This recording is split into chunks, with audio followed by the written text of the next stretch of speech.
the laser. Okay. So the laser tube's in there, huh? Yes, absolutely. We're going to take it apart. Look on the inside. All I need from you is a Phillips head screwdriver. It's our laser cartridge. We're the only company that makes this type of concept of the heart of the system, where we put everything together as a module, just like a toner cartridge in a way. It's got its own built-in cooling system, simple plug-in, and the way we hook it up to the machine is we have these dovetail grooves here that we just kind of hook it on, and it locates itself by this little plate here, so that when the beam comes out of the hole, it's already pre-aligned with the rest of the system. Because what we do is when we manufacture these things, we put them on a table and we hook them in like we're hooked into a regular machine, and we shoot the beam out over a long distance. And we adjust the mirrors that are inside here so that every laser tube's beam is aligned to the same long distance spot. So that's what makes them interchangeable from one machine to another. You can take this out and put it in an X or a V, it's already pre-aligned. The long distance makes it more accurate? Yes, the longer you go, the more accurate it becomes. So the longest distance is twice the length of the size of an X machine. Okay, we wrap it around a bunch of mirrors. Some company may use different strength lasers, so this way you can just... Right, they can go from a 25 to a 50, just drop it in, Right.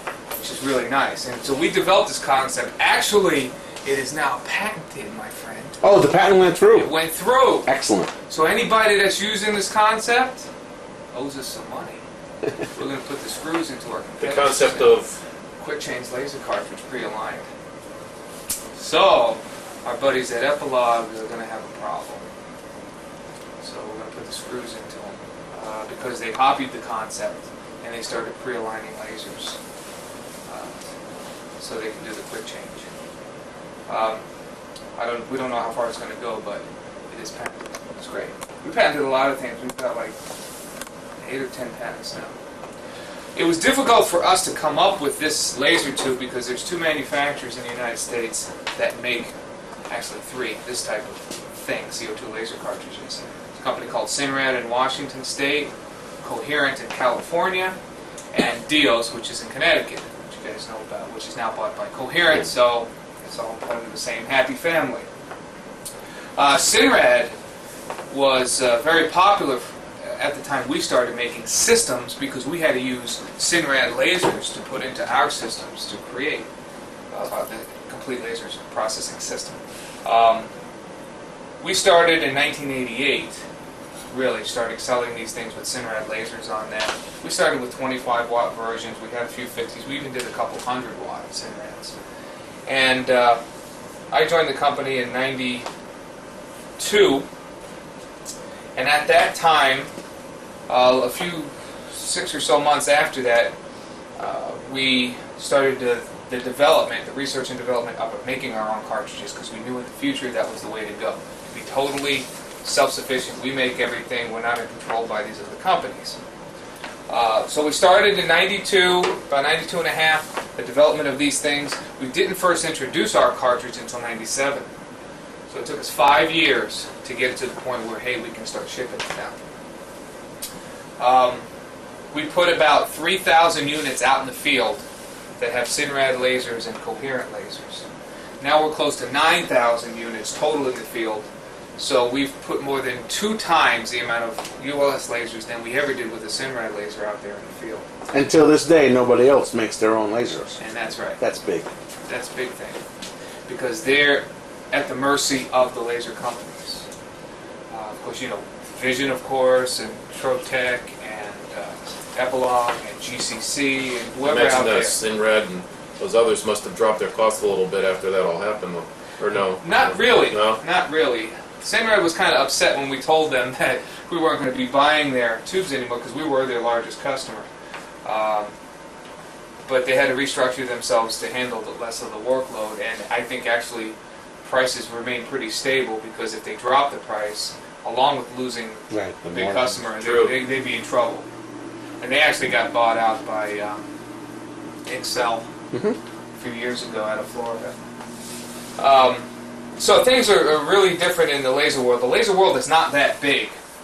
There's not that many systems out there in the world as opposed to things like copiers and laser printers and stuff like that. So there's so much more potential left. It's only the beginning. It's by all means not the end or saturated by any means. One of the first markets were trophy and engraving markets, things like that, as well as light industrial markets. We sold machines to places like IBM and any sort of manufacturing facilities where they're doing some prototype construction, gasket making, wire stripping, you name it. It's a tool, and that's the way we have to treat our system. Is just like this is a tool here. People can say, I want to take a laser to make something. Whether it's for full-scale production or whether it's a prototype so that they can get it manufactured a different way. We can't work with all of the materials that are out there, but we can certainly work with a lot of them. And that's what allows the CO2 laser to be the most beneficial type of laser to use, is because we can use the CO2 to work with more stuff than other types of lasers, like YAG lasers and visible light lasers. They don't really have that capability where CO2 does. We're going to take this apart, and the only reason why I'm taking it apart is to show you kind of how everything works. This is a non-serviceable unit. If this thing breaks and it doesn't work anymore, we just change it out. We send you another one, you drop that in, you take this one, you send it back. And our company policy, the way it works, is if you have a laser failure, you call up the service department, you send a fax, you send an email and say, hey, I need a 50 watt. You give them the serial number of the system, we make sure everything is registered properly in our database, we send another 50 watt out, you put it in, the customer takes that, puts it back in the same box and ships it back to Universal, which is nice, because I don't know the way other companies work, but what's going to happen in the future is they don't have this exchange type program. We always did exchanges, because these things can be repaired and reused. There's a lot of metal involved here, which is the highest cost of manufacturers to make all the sheet metal. Yeah, but the stuff that really makes it work, the gas on the inside, the mirrors, all that stuff can be replaced. And when we remanufacture these things, we do that. So it's basically a new laser when it's remanufactured. Not to get too far ahead. Sure. I was wondering, the tuning and the does that really help a laser? What tuning does is it times the mechanical movement with the laser beam. Because when we make laser tubes, they're slightly different in speeds. One will run a little bit faster than another. We're talking about microseconds, millionths of a second. But a few microseconds off will make your image look bad. And we have to time it perfectly so that when it's in a specific mechanical position that we fire the laser at the right time, because we're moving really fast. And if you're off, it's going to look bad. So it doesn't have much to do Has with nothing the to do charge with the, no. that's left in Tuning there or is anything totally, like that? totally graphical. What we do is we just shift pixels left and right so that when it's traversing left and right mechanically, that we line things up. Because if they're skewed like this, it's not going to look good. That's all tuning does. Tuning has nothing to do with the cartridge itself. Okay? Now the cartridges are not designed or not intended to last forever. There are consumable parts in here that have to get changed. The actual average life of these cartridges, since we've been making them since '97, is about 2 years and 11 months. That's our average. So with all the tubes we got out there in the field, we did all the numbers, crunched the numbers, calculated everything. Average lifespan is almost 3 years. We warranty the lasers for 2 years. So if at any point the lasers don't perform up to what our standards are, we will replace the cartridge free of charge for the first 2 years of the customer owning the machine. No prorating on that. No prorating. Used to be 3, didn't it? Used to be 3. We did that unnecessarily. We did it because competitors were doing it, and they were using that as an advantage. But what happened was our competitors got the shaft on that one because the manufacturer of the cartridge themselves only warranted it for a year. Oh. So they were absorbing all the costs from the first year up to the third year, and they were getting killed. They were really Killed. Well, you guys were dealing with Sinrad back then anyway, right? No. Oh, you weren't? Nope. We were doing hours. Oh. So for us to go to 3 years, okay, we can do that. Not a big issue for us. Not a big cost for us. We did it to be competitive to force them back into the 1 year plan. Right. So they're all back to the 1 year warranties now. They're not doing 2 years, And we're at but 3 years. And now we go ahead and do it too. So we played this game with that. Because to us, since we make this thing, it doesn't cost us that much to redo these. That's why we can keep the prices low Right. for remanufacturing. Did you have a question? No. Okay, so that's great for us right now that they have to use other laser companies because the remanufacturing charges are very high. What was killing Epilogue was the coherence. Okay, they lose a coherent. Coherent only warranted for a year, but they were given 3 years. $2,500 to $3,500 is the cost to the manufacturer, like Epilogue or Universal, to get that fixed. Because when they had to fix things, they had to gut the whole thing. They couldn't just change a mirror or something like that. They had to totally remanufacture. They changed their revision like 14 or 15 times, 16, something like that. And every time a laser would fail, it would go back for remanufacturing and get the latest version, but they'd whack you with the full charge. So actually, I think there's some lawsuits going on over there because they stopped supporting the 3-year warranty, and the customers got really pissed off about that because they were told 3 years, and all of a sudden, oh no, we can't honor Yeah, all of that a sudden anymore. you have 3, now it's a 1. And Yeah, exactly. So there's some problems with that. Now, we had sold some coherent lasers too, because in the interim of us producing these things, we didn't have a 50 watt and we didn't have a 100 watt, and we needed some power. But we were only producing 25s at the time back in '97. So we took on coherent 50s and 100 water-cooled lasers. And that hurt us really bad because we replaced those all the time. The average life of a coherent laser is 8 months. At what point were they made like this so they could be interchangeable from a 30 to a 50 or to a 100? Well, they could always be interchangeable, but there's other things that are involved. Like if somebody went from a 25 to a 50, you could physically do that if the machine was big enough, like an M, right? But there's other things involved, like where the power supply is big enough because you need extra current to deliver to the tube so that you can get the power out of it. Was it mechanically equipped? Did it have an extra fan hole and things like that? So in the beginning, the concept was, yes, you can upgrade, but there was more involved with it. But the concept of being able to now just quickly change it has been around for about 3 years now. So Okay. Vince's not here, but Oh, yeah. remember Mr. Trophies? Yep. In Hartford? Yes. What kind do they have? They have an M25. An M25? Okay, see, an M25 is a problem because an M25 was designed to be an M25. You could turn that into an M50 if you really wanted to. What we'd have to do is put a 50 watt in there, but the problem is the sheet metal cover on the back side only has one hole for the fan. Their 25 watt lasers only have one fan. The 50s have 2. So we'd have to cut a hole in the sheet metal. In their sheet metal? In their sheet metal, But right? theirs is not like set it back like this one would be? The cartridge is the same. Their cartridge is that. Okay, but when you're saying that, like if this is a 50 watt, you Right. can't just send them one of these to swap theirs out with the No, two fans? well, I mean, I'm saying you could put it in, but when you close the cover, Oh, I see. there's no Okay. hole here. Oh, okay.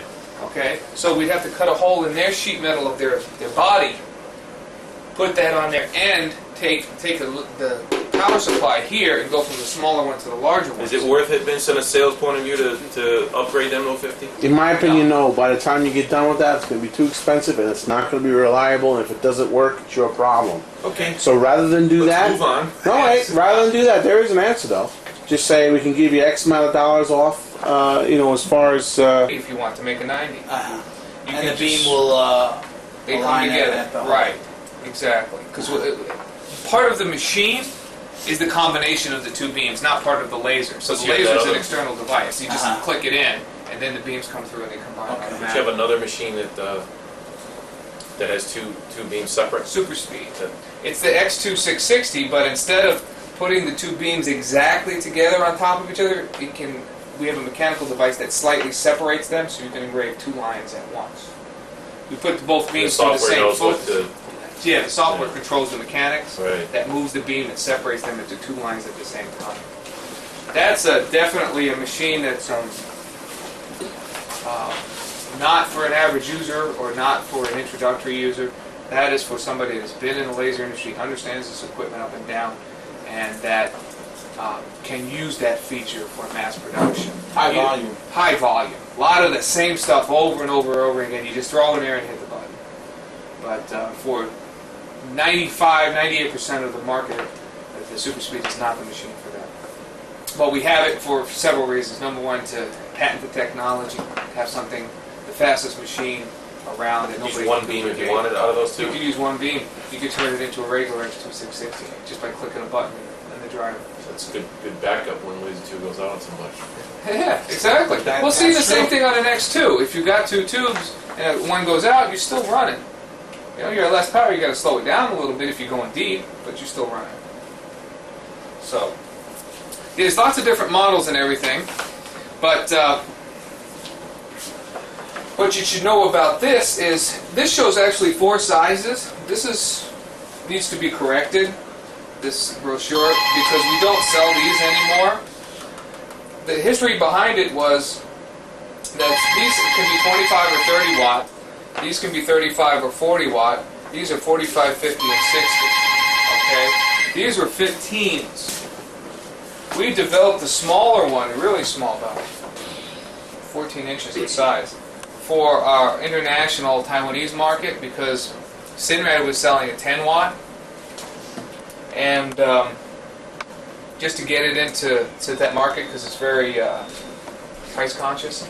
But we discovered that it doesn't make any economical sense for us to produce this because it costs us the same amount of money. So it's a little shorter, so a little bit less material, but the same manufacturing cost. So we discontinued this a long time ago. So we really only have these 3 sizes. Those 3, and they cover the whole spectrum. It covers the spectrum, right? 25, 30, 35, 40, 45, 50, and 60. Okay, now what we're seeing here is a 50 watt, which could also be a 60 if it had enough power. Now what makes one different than another? No, we just don't go in there and turn a screw and say, okay, it's a 45 or it's a 60. We'll change the label. Yeah, we'll change the label, right. We actually measure the power that comes out of here. Now, what the difference is that there's a lot of mechanical tolerances that have to be completely accurate. There's gas mixture differences. There's electronics differences just from the manufacturing point of view. So it's purely a matter of, not truly a matter of luck, but it's just part of how things work. That when we make these things, let's say we make 20 at a time, some of them will come out as 45s, some of them will come out as 50s, and some will come out as 60s. That's just the way it is. Obviously, our higher powers are less of a yield than our lower powers are. So we get more 45s than we do 50s and 60s. So this is one of the reasons why there's more of a price tag on the higher wattage, number one. The real reason is that if people are more productive, it should cost them a little bit more money, pay a little bit more premium to get more power, which gives them more speed in a way for deep engraving. So it's just all a like matter of the processors. tube, boils down to the tube itself, like when you say almost luck, How it reacts, right. because the electronics, I mean, they're all obviously always the same. No. No? No, I mean, they're the not. characteristics. The characteristics of electronics are not the same because it's RF. It's a radio frequency. It's sort of like, people related to the music industry and guitars. You pick up one guitar, you play it, it sounds different than the other guitar made by the same manufacturer. Well, this one sounds a little bit twangier than this other one. It's just kind of the way it is. And as far as electronics are concerned, because it's RF, it's not digital, okay? Things can be slightly different. There's a harmonic, there's a balance between the electronics and the resonant frequency of the tube. I'll try to give you a simplistic way of how this thing works, and I'll draw it up when there's something to write on. So you can. But it's not purely luck, but a lot of it just has to do with how things match, how they all come together. It's a matching thing. So you can't just take this and slap it together. We have to tune it, and it takes us a while to adjust all the little things in there. We bend coils, we play with currents and stuff like this. We watch it on a monitor to see where it's performing in the right You think after place. all that temperature and everything else would affect it at the customer's site, depending on whether... We try to eliminate that. In the beginning, when we first started making these things, there was a lot of variables as far as that's concerned. Thank you. But now it's not a factor really anymore because we've isolated those external forces and limited their effect on these tubes. Okay. I'm taking the cover off, and we'll take a look at this here. Like I said, I don't really want you to do this. There's nothing serviceable in here, but I'm just taking it apart so you can see how this thing works. Kind of. can't open it up all the way. We'll let the gas out, but it really won't work. Vince might not like that. No, if we bust Benny it. can. I mean, he already paid for it, right? Hey, That's why the number for service is 1-800-Budetti. Okay. Holy this is- heatsink. It's a huge heat sink. Okay. This is the laser tube itself. Okay. The tube is extended all the way over here. The reason why it's cut out over here is so we allow the airflow to go across it. Plus, this is the hottest area too, because this is the RF electronics. Okay. The RF electronics is what sends a high-powered signal to the tube to stimulate the gas that's inside. There's CO2 gas in here, which turns it into light. Okay. I was always thinking that it was just a round tube. You There's know? mirrors in there. Yeah. Actually, there is. There's a mirror mounted on this piece right here. This is a round mirror holder, and it's got 3 screws over here. The 3 screws serve 2 purposes. Not only to hold the cover on, and there's an O-ring there to prevent the gas from coming out, but it also serves as an alignment, because we have to align the beam internally. There's a mirror on this side and a mirror on this side. And I'm going to draw that up for you real quick. Can I use that? Oh, yeah, I have Oh, you got it right there. Oh, Yes. perfect. Thank you. Oh, look at this. How wonderful this is. I feel like I'm in a classroom. Yes, when you turn it off, just be careful because I just found Ah. out for the tax. Okay. Because they didn't have the easel. They said I have to wait until tomorrow. Oh, forget it. Okay, it's fine. Beautiful. Thank you. Okay, let me kind of diagram this thing out for you. If we were to actually look at the laser this way, well, let's look at it this way. You see how it's square here? Okay? Imagine this whole piece being a long hallway, like we're standing in a square doorway and we're looking down the hallway like this. Okay? Down the whole length of this tube are 2 pieces of metal shaped like a T, like this. So here's the hallway, and we're looking down the hallway, and this metal is shaped like this. True.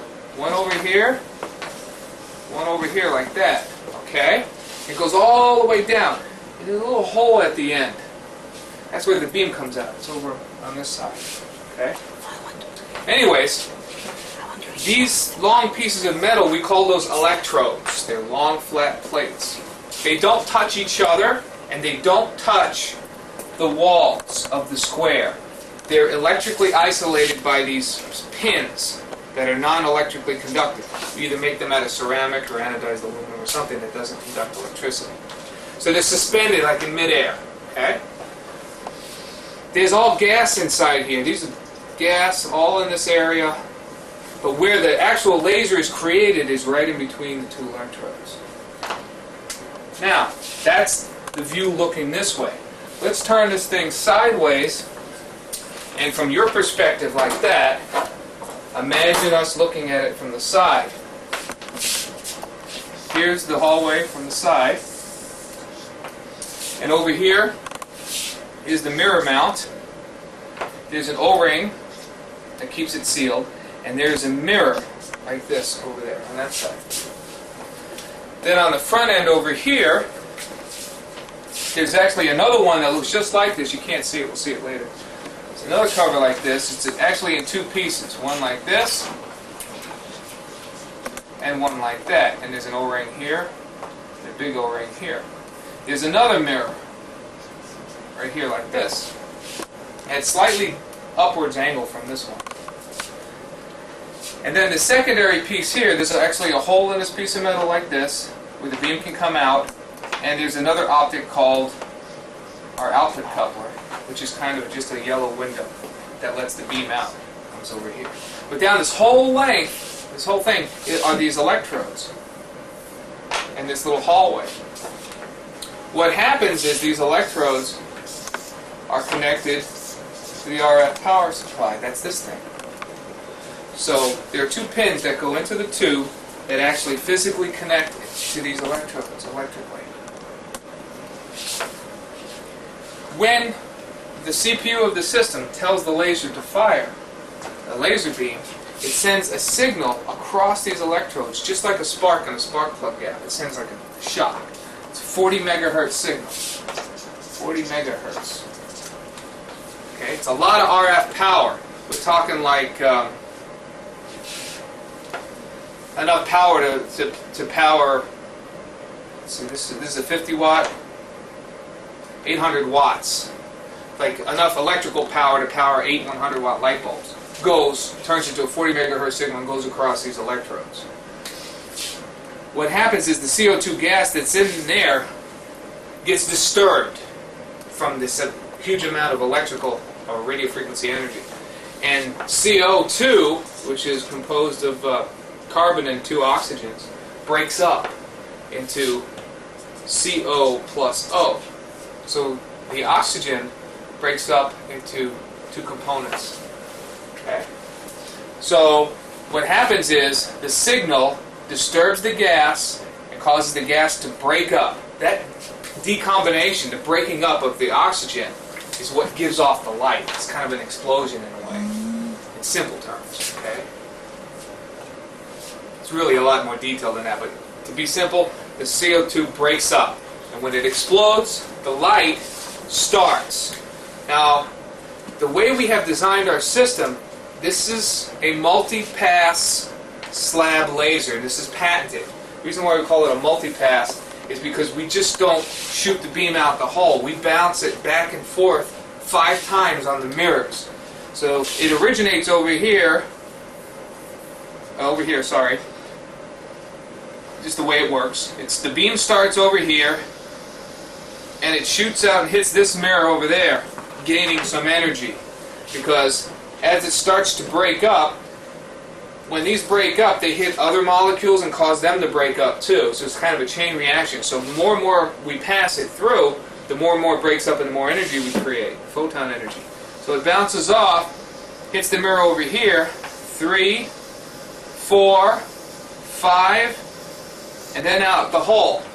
So these mirrors are slightly displaced from each other at an angle, so that it bounces back and forth 5 times and then comes out. This is why we can create a lot of power in a short space. The 30 watts are a lot smaller, and this multi-pass slab design that we have, or free space laser, enables us to create that much amount of power in a smaller, compact space. And it is patented. Everybody else only makes 1 pass and shoots it out the hole, so their lasers are longer.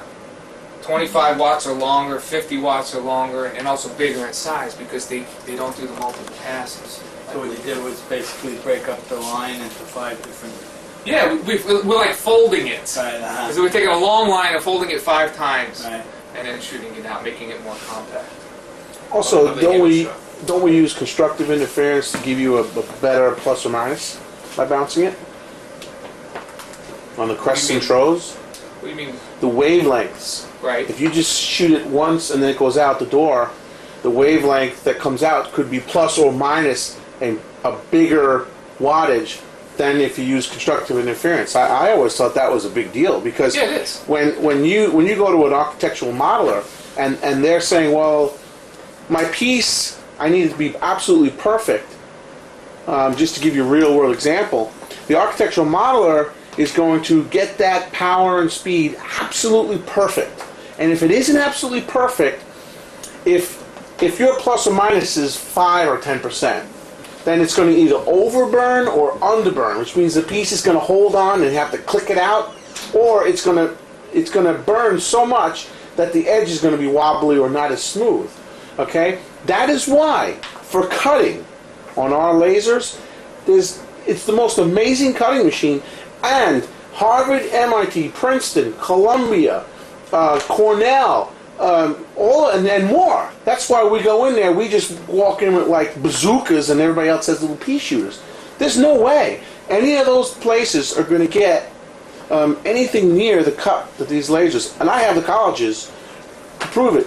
They spend more money in those places evaluating these units than like $100,000 between all the man hours they do, and we go through the same process every time. We haven't lost, and I think that's one of the reasons why. If I'm not, One of the reasons, sure.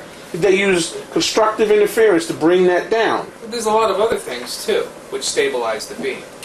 And having the multiple passes like this creates a more power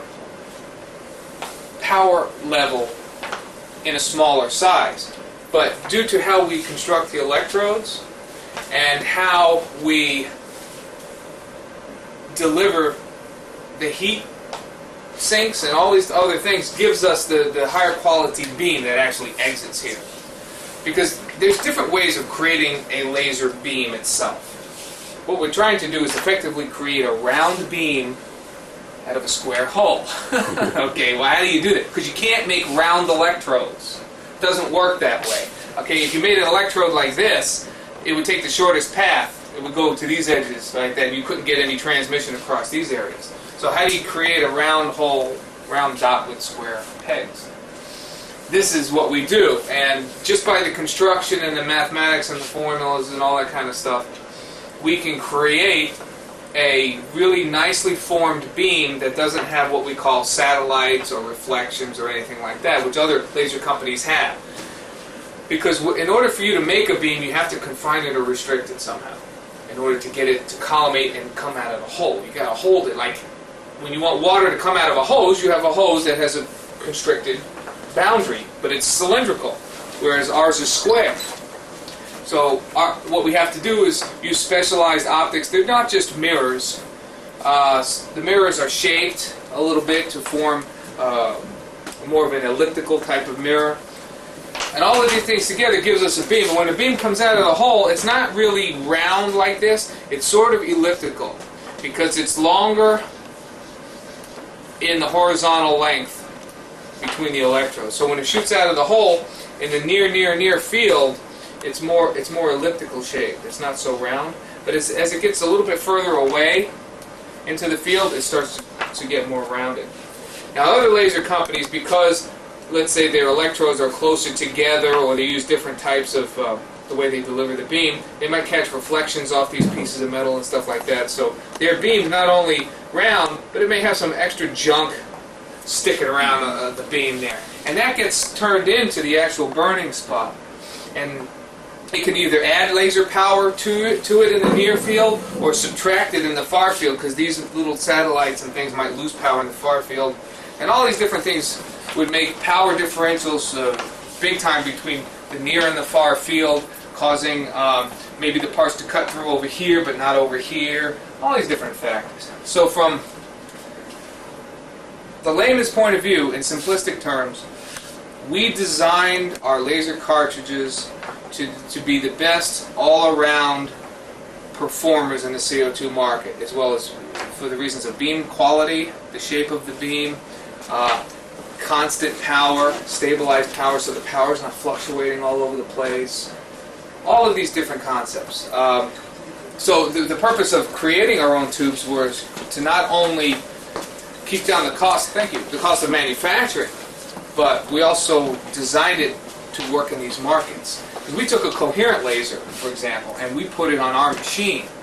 But we got lots of problems with that because, first of all, their lasers don't produce a really nice beam. So we had to add thousands of dollars worth of extra optics just on the end of the laser to try to clean it up so it looks good by the time it gets into the field. That's one problem. Second problem is, on a coherent laser, it has what we call high peak power. When the laser comes out, it makes a sharp spike and then the power averages down. So it's very pulsy. So what that does is that for cutting, if you're trying to cut like acrylic or something like that, the edges are very jagged because the laser goes in and out so fast, it doesn't give the material time to burn properly and smooth over the edges. So a high peak power laser is not good for cutting if you want a smooth edge.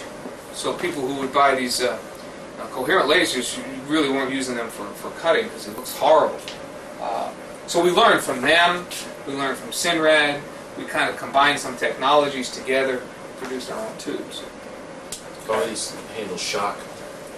Not well. Not well. This is one of our biggest problems. Yeah, I imagine once you have all these aligned mirrors with inside that tube, once they're fixed into place, it's probably hard to unfix them. They got to get it right the first time.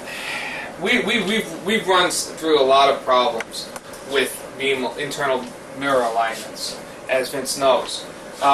These are sensitive to shock. Our worst thing that we can do is transport these things. If we can just build them, sit them on a table, and away you go. Wouldn't it be better to send them in a separate box with the We laser? do. Oh, you do? We do. When we ship a machine, it's not actually mounted. Oh, okay. It's in a separate cushioned box, but that still doesn't matter, you know. Yeah. Sometimes they get there and all of a sudden it's dead. Yeah. So will it work at the factory? And if they drop them real hard, yeah, it can lodge something, it can move something, and then because we have the 5 passes, it makes us more sensitive than everybody That's what I else. was Definitely makes us more sensitive. So we've got some transportation problems. We've worked out a lot of those. We've changed the mounting designs and how all of this works. So our mirror mount problems are very minimal compared to the way they used to be. They used to be really bad in the past. And most of our problems from the failure analysis was because the mirrors moved. We can go back, take the thing, put it on the table, adjust some screws, and there goes the power again. It's away you go. But you can't do that in the field. You need specialized equipment to do that. So we were swapping out lasers, and most of the time the problem was just because the mirrors Right. moved. And the cartridge still good. Yeah. The problem, Which is good. the problems when we first came out with laser tubes were a lot worse than they are now. And I would say even in the first 6 months from 4 years ago, whatever it was that we came out with these 5 years ago. How long? Yes, 97. Yeah. So, September of 97. so 5 years ago.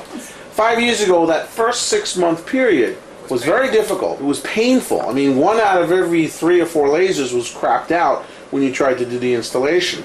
Now, one thing you need to know, that left a legacy. Because, you know, when something like that happens, it happens in 1997, everything's well and good now, but that permeates out into the field. It becomes this thing that the competition will say, oh, their laser tubes are bad. And that legacy is almost still around. So it's like something that happened then for a 6 month period, and it still exists because it's easy for them to say. It's an easy attack point. Ammunition. But it's a total bogus point. I can give you real world examples of these lasers. 1 out of every 20 lasers on an installation fails now, which is fine. I'm happy with that. I mean, I just had an installation that one of my customers and a laser failed. That was the first one or the second one all year. It's no big deal. Now, the laser tubes on the higher end, the 50 and the higher end, those were having more of a problem than the lower end because of the mirror. I Yes, think. But that's initially. being fixed right now. Yeah, that actually has been fixed. Is it a problem with ICI? That's We the changed problem. the mirror mounts and stuff like that. Why are the 50 watts more of a problem? Because it's a longer distance. Right. The longer you More the gap. mirrors, right? No, same amount of mirrors, but Oh, just the they're longer. further apart. So you move this a little bit, it translates to Yeah, a lot. by the more, time like it you gets- say, explosions in order to make a higher, probably a higher wattage, right? Because you Yes, have a, we have a longer distance. When you explain that to a customer, one of the analogies you can do is if I have a flashlight and I have it here and I move it a little bit, it moves a little bit. By the time I get to the other wall, I move it a little bit, it's going like this on the wall. Right. Then they understand, oh, okay, now it's not hitting the mirror over there. So the longer that tube gets, just make that analogy. It works great. I'd like to just ask, when the laser finishes its usefulness in the field, does it usually happen right away, or is there Normally, symptoms? no. Normally, no. So it depends on what the problem is. Okay, there's lots of things that can go wrong with the tube. But a general laser lifetime, we hope that just the gas depletes. Or actually contaminates. I'll explain that in a minute. And the typical sign of a tube on its natural way out is it starts to gradually lose power. So they have to keep increasing Their decreasing power, speed, decreasing their speed and stuff like that. Normally it just doesn't drop dead. Uh, If there's a mirror movement or something like that, or the RF power supply fails, yeah, boom, it's dead. then you might be. You can be right in the middle of something, the light goes out, and that's it. It's done. It's toast. It blew up. You may smell smoke. No, I'm just kidding. Stand back. if you hear a hissing noise, it's Well, probably hopefully I not don't smell it. I No, arrive hissing, there- no. I arrive after the fire. So that's a good question, because people are going to ask you that. Well, how do you know when your laser's going out? You'll just know it. And how long does the tube last? They always ask. Average lifetime is 2 years and 11 months. 2 years and 11 months. And that's based on empirical data. That's not just something That's not Vince BS. grabbed out of the wind. He showed us the data in and, Vegas. and there's a 2-year warranty, It's a 2-year warranty, and so they're covered. so they're covered. Now, granted, some people haven't lasted that long. People are slamming hard, maybe a year and a half. And other people who don't run it that hard, maybe 4 years. So even, we still have tubes from the beginning, from the first batch, that are still out there. We're looking for them. We're like, when are these things coming back? One of the first 6 months of batch, it's like, it should have been dead by now. No, they're still going. Could have some people that just aren't using them. Either they're not using them, or It's just Got lucky. okay. Just got lucky. Yeah, and the analogy to make there is, so people don't understand that sometimes, you say, well, how many light bulbs do you have in your room? You tell me which one of these things is going to go out first. Because that's producing light in a wavelength, so is this. And then they understand. Oh, okay. Some light bulbs last longer than others. So simple. Never knew that. The concept. Okay. I'm sorry, one other quick thing that I'm just going to inject as we go along with some of these things in the field. The critical issue is, from a competitive perspective, it's not so much how the tube lasts, but how much it costs to replace. And how easy it is. And how easy it is. You have to have a service guy coming in. And this is how you can just chisel away at the sale as you go. And by the time you're done with that guy, he's like, man, I got to be out of my mind if I don't get one of these things. Because if he goes the other way, he might need a service guy to come in to put the tube in. How much is that going to cost? Not only in the cost of the service guy to walk through the door, but also in the downtime it's going to take for the week for the service guy to get there. Number one. Number two, our lasers cost between $800 and $1,000, as opposed to in the thousands. You know, sometimes with some of the older Sinrads and stuff like that. And The prices could vary on theirs. They're taking a big chance because when Sinrad fixes a laser, they fix kind of what's wrong with it. Okay, and they kind of charge you for that. If the tube is bad, like this tube here, if it's an electrical short, let's say it was a piece of metal, a flake got in between the electrode and the pin or something like that, shorted it out, $2,500 just for the tube. Then they'll change something like the RF powers play, and another $600. It can cost them $4,000 maximum. Jeez. Replacement cost them $2,500. You're always swapping these out, at least now. Yes. I mean, so We have our own service stock. Okay, I've got 200 of these in see services. why So you there's go a whole ahead. department, See why a you whole never- tube department. Whole tube that, department. a whole tube department that we weren't allowed to see until only recently. That's right. A I can see top why secret. You, all that aluminum there. That's why you want them in and out. Like, you Exactly. don't want to throw that out. No, that's where the most cost is. We recycle these things. So when someone with an epilogue needs a new laser tube, you're saying that they don't swap it out like that? I don't know if they do or not. They have They had a some. quick change thing now, and a lot of lasers do as well. Do But they? well, yeah, I mean, Xenotech has Oh, I you mean think the quick Epilogue, change the of quick lasers. change, same Right. as type thing. But now with the advent of the patent going through, that might be more of a problem for them to do that. Yeah. That's what you're saying, right? If you put the screws into them to get them to redesign, ooh, So what's the range on the price replacement one of these? I don't know competitively. I'll tell you though, for us. Probably for you guys, yeah. Oh, for us, $800 to $1,000. 800 to 1,000, 800 for a 25. Yeah, right, like 1,000 for a 50. And everyone 800, else is, 900, 1,000. everyone else right? is So every definitely 3 higher. years, that would be their main maintenance feature. Divide that on, into the day. It's right. pennies. Uh-huh. What is So it? the a quarter? competition is definitely And, higher. and if they're getting closer to the 2-year thing, then they must be making more money with it. Exactly. You know, they must be using it. The big deal is when you have to explain the dollars and cents of this thing, because when they say, well, your laser is 19,000 and their laser is 18,500, you say, well, no, wait a minute, hold the phone here. How long do you expect to own this laser? For 3 years or for 15 years? Because let's do this exercise. 800 to 1,000 every 3 or 4 years. If you're lucky, 4 years. 2,000 to 2,500 every 3 or 4 years. You do the math, times it by 15, which means it's times by 5. And then you take that difference and you say, well, you know what? Their laser over the next 15 years is not 14.5. Ours, with replacement charge and all that stuff, is 19,000. Theirs is 30,000. And all of a sudden you're like, whoa, and you say, you know what? These are not goofy numbers. This is reality. Yeah. This is what you are going to pay, period, end quote. Right. So if you that's why, you don't have to worry. You have to attack them from that angle and make them realize that that's a big cost. It's the old cliche, pay me now, pay me later. Well, we believe in the pay me now theory. Competition kind of believes in the pay me later theory, even if they have to lowball us to get it in. So that's your counteraction to that. Now, this is all about sales more than it is about service Right. at this point. But if you understand But it's how it important. works, Right. and why the reasons why we have the lower prices and the way it's constructed about recycling and things like that, you can see it all happening now. And a big problem with competitors and what they would do is like they would say, "Oh, you don't have to change laser cartridges. Don't worry about it." And it would just kill the customers later on because when it did happen, They'd be mad. it's not in writing or anything like Yeah. that. They came over and pat the guy in the back. Don't worry, we'll take care of you. Yeah, right. They really took care of him afterwards. Yeah, yeah. I Sorry. hate that in my own personal life too when you deal with things. Yeah. guys give you that little assurance. Don't Yeah, worry about yeah, it. just the salespeople. And then when something happens, you People want to know. You tell them now. It may be in their mind, maybe a little hurtful at the time. Just look, I will tell you this now because I don't want any surprises later on. If you understand everything here and what it's going to cost you upon replacements, they make them comfortable. They say, okay, now I know. Now I know. What's the worst feeling you go is you buy a car, but you find out 3 or 4 years or 5 years later, your brake pads are going to wear out on your car, your tires are going to wear out on your car. Our bearings are going to wear out, our belts are going to wear out, our motors, things like this, they're going to wear out. But you got to replace them at some point.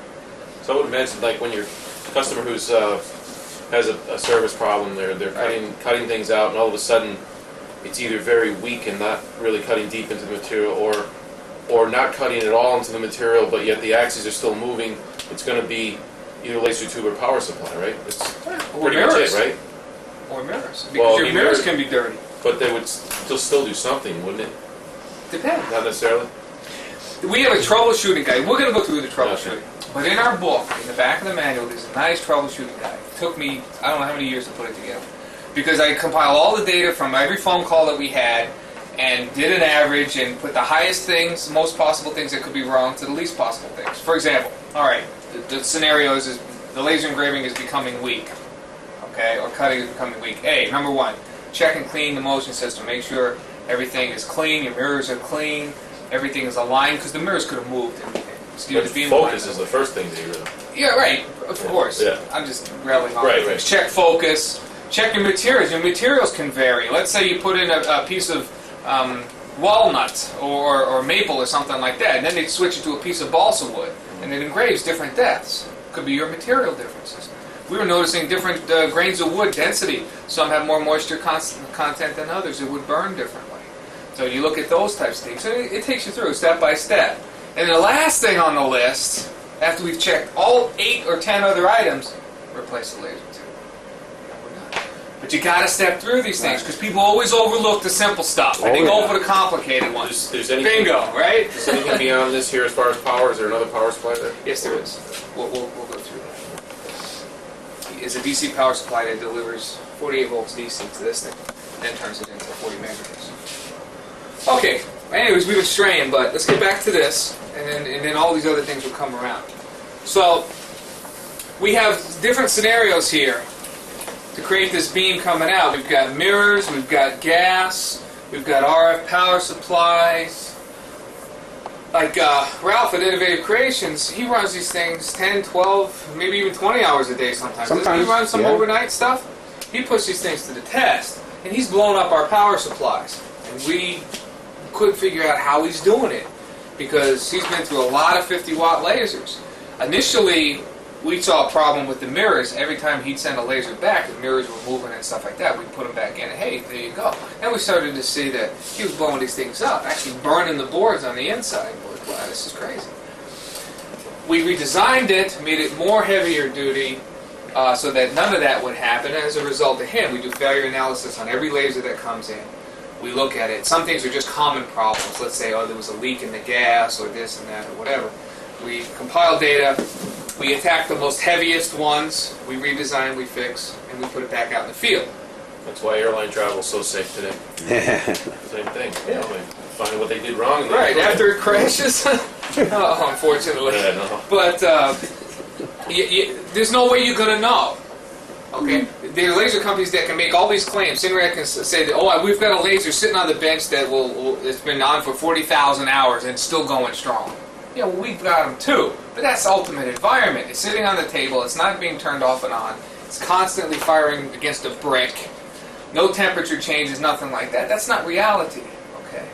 This is reality. The more we put out there, the more feedback we get, the more improvements that we make. Have you ever determined that if a laser, if you just left one on continually and never shut it off, Uh-huh. which one would have a longer life to it? They're still going since 1997.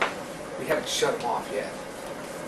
But I mean, as far as even from a tube, for someone who's putting a lot of hours on a laser, turning it on and off, I mean, you know how some Oh, you people mean say... if there's difference between leaving it on or shutting it off? Yeah, like some people... Actually, there is. I'm a believer that a PC in my house, if I leave it on, it's going to last longer. Uh-huh. You know? I mean, I've always had good luck that way. I don't know if the same applies to a laser. Actually, yes, it does.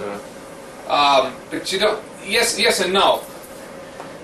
that makes the gas last longer, but that doesn't make the electronics last longer. So there's a balance there, okay? Because you're using electrical energy, it's changing in composition. The transistors and stuff like that have rated hours that it can transmit energy. So in one way you're benefiting, in other ways you're not. So we say, in reality, no, there's no difference. You leave it on or shut it off, you're going to get the same sort of lifetime. People say, well, what if I buy an extra one and stick it on the shelf, just in case I have a failure? Well, you don't want to do that, because it's going to go stale. Chances are, by the time yours dies, you put that one in, you flip it on, it's going to be dead too. So it has a shelf life. Yes, it does. All the ones that we recycle are all new. They're not even a week or two old as far as being on the shelf. And we won't recycle them until we have the balance in demand. So we have this constant, a certain amount of quantity. Unfortunately, when we had the big 50-watt, we had 50-watt problems, we ran into some supply issues where it was taking 1, 2, 3 weeks to get something out. But in that case, what we were doing is trying to substitute people with lower power until we can get the 50 watts up. So if the 50 watt went out, it's like, oh, we got 30s, can you take a 30 for a while? Yeah, no problem, send them a 30. It cost us a lot of money to do this, but we didn't want it to be down. But we're through that now. We finally caught up with all the 50 watts, and so we've got everything back in stock now. But the last 6 months were pretty painful for us because of this people running them hard thing and blowing up the power supply. One key point that you brought up here, just to go comment on that.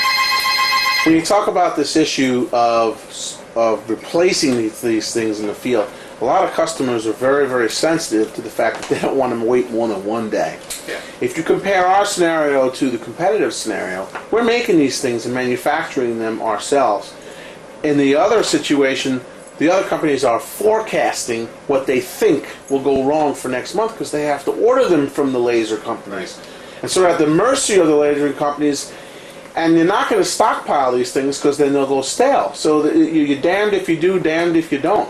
Well, in our scenario, we can react. If there so happens to be 35-watt cartridges, there's a run on them because that's the way it is this month, and we can look at that and say, let's make a few more 35s and put them in. We can react to it within a day, within an hour, because we manufacture the laser cartridges. On the other side of the fence, you can't call up these laser manufacturer companies if you're ordering the tubes from them, okay, and say I need more of those and necessarily get them in a day or two because they have a production schedule that they've already had for ordering. You need to explain that to the customer and use a sales technique called creating a sense of impending doom, and tell them, well, which of these two companies would you want to have supporting you? One that says to you, well, we can get you a tube in 3 or 4 days, or one that says we have it because we could make it. That's big. I mean, because the cost of that, and a lot of these people either have had machines or even have had lasers or something, or copiers, and have been down. So you're really kind of tugging at their heartstrings there, and they realize what you're saying. They're not kind of putting you off. That's a real good one. So. What did you say the warranty was on the tube? 2 years. So regardless of hours. Someone buys a new tube, they get 2 years on it. Is that what you're saying? I'm not saying Well, the whole buys a system machine. itself buys a machine, but what if they get they have a new machine and it requires a new tube because it went dead? Good question. How this works, how the warranty works. Somebody buys a machine for 50 watt, whatever. From that point, it's 2 years. Right. On the tube, 1 year on the machine. Okay. So at any point, let's say it's a year and 7 months, this tube goes down. We'll send another tube free of charge, but that tube will be warranted for the remaining balance of the 2 years because we're warranting the machine kind of thing. Okay. The machine has a 2-year warranty on the tube. That So makes we'll sense. replace it. There's 3 months left. It'll stay there. But let's say it's 3 years down the road. The customer actually buys a remanufactured cartridge as an exchange. It's not 2 years on that. It's 6 months. I was going to say, because if it was 2 years for the cost of it, that should be a lot higher cost for a tube. Right, right. But to tell you the truth, the chances of it lasting are greater than it would be on a new tube because it's been remanufactured. It's been cleaned twice. It goes through a baking process and a sterilization process. We do all this metal purification. And it does it twice. The second time makes it actually cleaner. So there's the chances of it being better, actually, and longer lasting on a remanufactured. It's not like you're getting some. It's not like a rebuilt engine, which you know is not going to be so good. Right. Remanufactured lasers are very good. What I wanted to ask was, on all, does everything come out of the same stock? Like when you put a new machine's coming right out of the factory. Is that going to be a brand new laser thing? No, if somebody gets a, let's say somebody gets a brand new machine, and the tube goes down within 30 days. Say it's one of those weird fluky things. If it's going to break, it usually breaks within a month. If it's going to break in a short period of time. If it does, we will just as our own internal policy, we'll replace it with a brand new one. Okay, so every machine, that was my question actually. Every machine that leaves there, every brand new machine comes with a brand new tube. Yes. Okay. Oh, absolutely right. But let's Not say that you're taking it all from the same stock. No. It's No. all, there's no rebuild and. no, every new machine, that laser is new, completely, right out of the oven. If it's within 30 days, we'll send a new cartridge as a replacement, just to make the customer feel at ease, because they're going to think, oh, geez, it's 30 years old, and they're going to give me remanufactured. Yeah, People have a problem with the word Always remanufactured, so it kind of gets them those. Don't worry, we'll send you. In the meantime, it's better. The remanufactured one Yeah, is it can be, better. because what happens is when we remanufacture, if the new tubes have a different design to them, like let's say we redesign this power supply, the remanufactured ones get the newer design. So they're constantly upgraded. It's not like remanufactures in older style. It's always the newest style, so it gets the newest upgrades. So when your tube goes in 2 or 3 years down the line and you buy a new one, they're also going to get new technology with it. Exactly. And you never replace just this, you always replace the whole thing. Yes, if this thing goes, the whole thing in and out.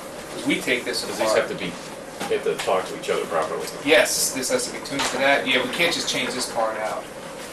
I wanted to introduce a concept of this to make our tubes cheaper, but we really can't do that. We've tried making these like universal, but there's such a matching thing that has to go on, and you have to use specialized equipment to match it. We couldn't do it, because then we could reduce actually the cost of the tubes by selling them as components that work together. Are the filters on the fans there, are they extremely important to... These filters on the back of the machine, yes, they are very important. People tend to overlook those. Yeah, that's one of the things they do overlook. That's very important on installation That's one of the things that, that we brought out. I wanted to bring up in the, in the service over there when you come over there. They will kill Maintenance. tubes. What was that now? The air that goes into these Yeah. needs to be filtered, because otherwise all the dirt will get on the heat sinks and cause the tubes to open. The little foam paddings. Little foam filters on the back. How often should they be cleaned? Once a week? You have to judge on the cleanliness of the room. Like some place like this is beautiful. They'll probably go 3-6 months without a problem. Other places is in a factory, there's dust everywhere. It may take a week or two for those things to clean. I usually tell There's a people maintenance issue once a week. there. Yeah. Could come and change their filters. I tell people inspect them once a Yeah, week. inspect. Not necessarily clean them. You can pop them off and look. You see, Yeah, you can see through. exactly. Right. You can see through them, put them back. in. Just Is soap it just and a water. Rinse them out. regular, Just rinse them out. regular air conditioner filter? No, They're foam. Yeah, we'll go through that. You can wash them out and stick them right back in. Like later? No, Some people buy an extra filter. Some people buy extra filters. They're just it's to save time. It's just a piece of foam. That's all. yeah, same thing. Oh, thank God I cleaned them. This would be like, dirty. See, some people say, hey, we want the services. We want some extra foam. Yeah, whatever. $1. But you can reuse them. They're very important. There's lots of filters on here. Some of you can't even see. They're on the bottom here. We're going to go over that later on as far as maintenance. Now there is a maintenance thing in the book, and what I buckled down to do, which I really didn't like doing, is kind of put a schedule in there. What I always used to like to tell people is, if it ain't dirty, don't clean it. If it ain't broken, don't fix it, type of thing. Because people can get too aggressive with some things and cause more damage than they're doing good.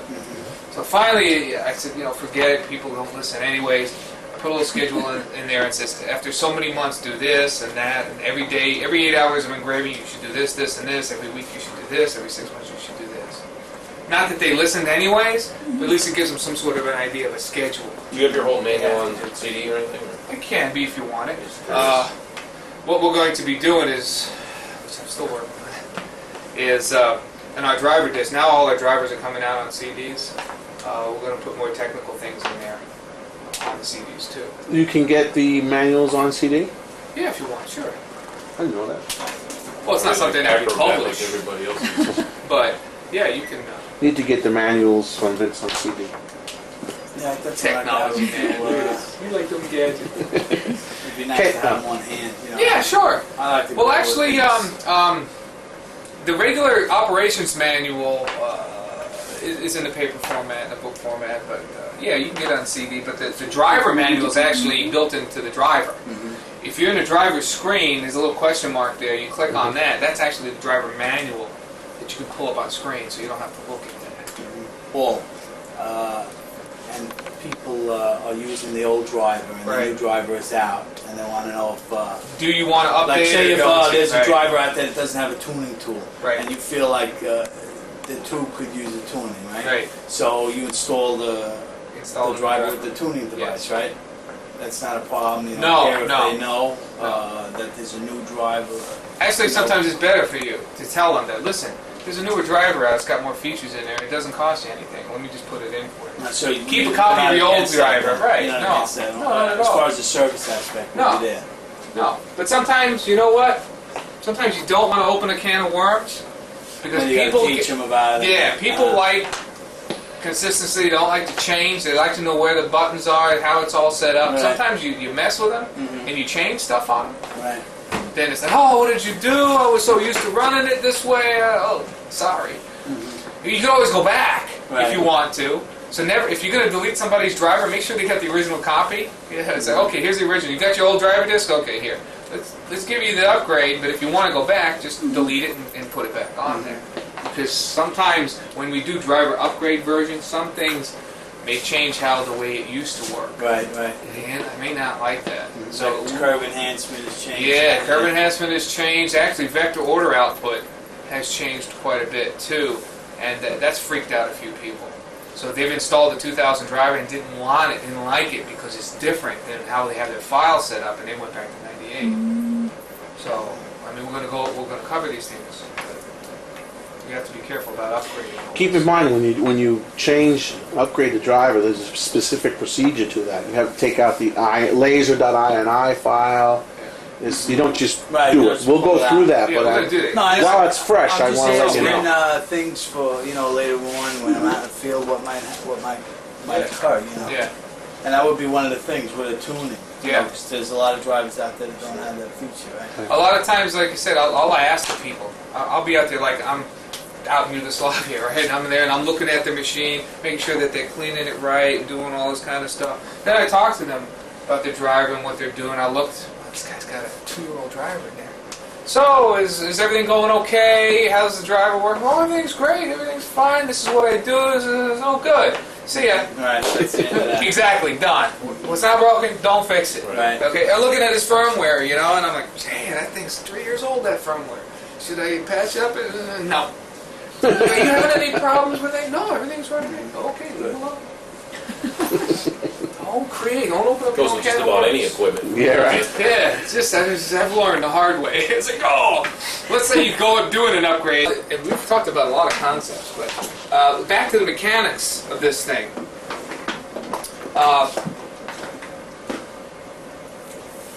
Everything here, including the RF power supply and the turning mirrors, are all a module. Like we said before, if the thing goes out, it's a swap.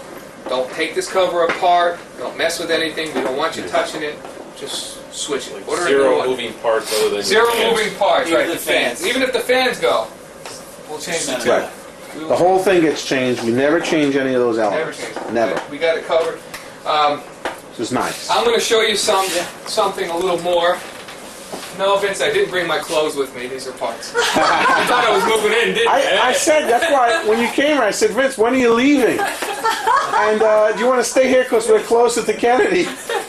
Well, you're more than Yeah, welcome. headed back tonight. No, Wednesday morning, actually. Uh-oh. Hang out for a while. Okay, I'm going to take this cover off. I just want you to see this, okay? Just want you to see what the electronics look like on the inside. Like Okay. mother, like daughter. It's kind of cool stuff. Billy Who back there too? There is a fuse inside here. If the fuse goes, it doesn't make sense replacing it because whatever took out the fuse is going to take it out again. So, just so you know, changing the fuse is not going to fix any problems. It just protects you. It just protects it from not catching on fire. Usually means something. It usually means something, right? Oh no, that fuse. Let's change the rating. Let's just double the rating on it. Let's go Put from a 5 piece of amps to aluminum 10. foil in there. That's it. Put a nickel. The old nickel trick. It tells you where the problem eventually is when Yeah, when the other part burns up. blows up. That's right. True. Hey, there goes that capacitor. And, keep in mind, you will not have to do this in the field. Ever. Thank you for As reiterating soon as that. you said never. Never. Never I mean, does this. I've never had to You've do never this. taken this apart. You've No, never looked at I've it. never even seen this. Okay. That's right. In You've never fact, seen this before? no, I haven't seen this before. This is a I've seen this apart already, Yeah, and they pieces handed in it out to production, us. right, yeah. But I've never When actually. you're back at the plant, do they show you half a tube too to see what's inside Yes. They do. Yes. Yeah, because there? That'd be kind of interesting. Do you I have can't take pictures the of that? cover off. We don't want to do that here, though, No, Larry. that would be bad. I'll get, I'll so get here- the chain Dremel tools. if you'll pay for it. Gotta be real careful. Boom! Plugged in. You gotta show them that email later, Vince. Oh, yeah, What's that's that? Great You gotta show them fun. the email later. Yeah, The that ghost. one's amazing. Oh, yeah, right. That one's fun. Now, if I would have come over here, now I'm not gonna do this. If I would have come over here and grabbed these little coils like that and just squeezed them together, I just broke the laser. Really? Yeah. And the RF. Just the width, the gap in between these coils makes a difference. Believe it or Wow. not. So wow. this is how things are tuned, like guitar strings. So they get in there, they bend these things a little bit. You go into these potentiometers and change those. All of this is done electronically, etc. Here's the RF power supply, and inside you can see transistors here. Now what we did, these are Motorola transistors, and just about every laser manufacturer uses these transistors for. It's a specialized transistor, and Motorola stopped making them. Figures. So Sinrad is in trouble, Universal's in trouble, we've got another source of these. Somebody bought it from Motorola and still mass producing it, so it's okay. We don't have to change the RF power supply design. But actually there was a while there that we had stockpiled these. We bought thousands of these things, and Sinrad ran out. They actually bought them from us. We jacked the price up on them a little bit. There you go. A little black market going on, right? It was great. But I anyways, sold them. we should know we had to. We're nice Too guys. nice. We're nice guys. So, what we did is this is an actual older power supply.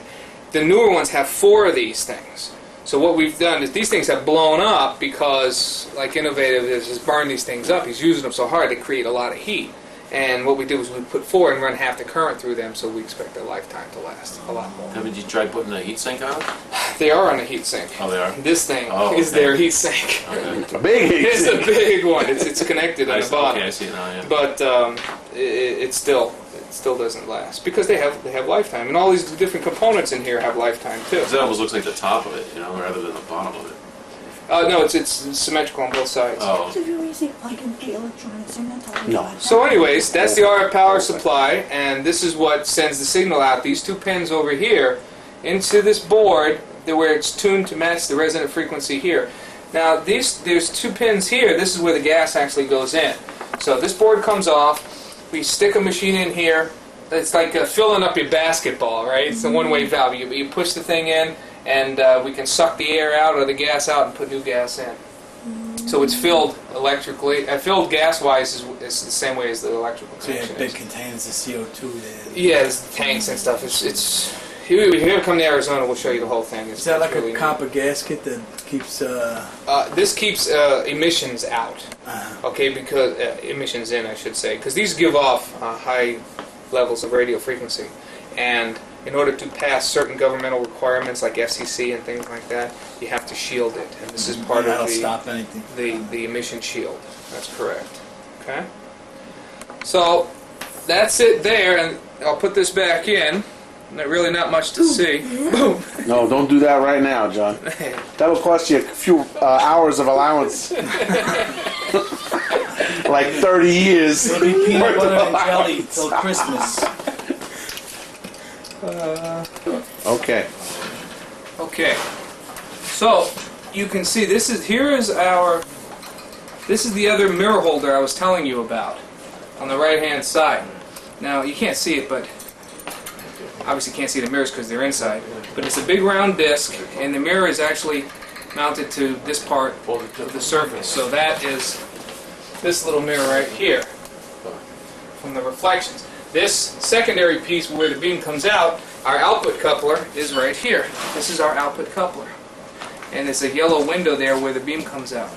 So the beam actually shoots out this way, but in order for it to go out this hole, we put a mirror on a 45-degree angle called the number 1 mirror, because it's the first one out of the hole. It hits the mirror and goes out through the hole here.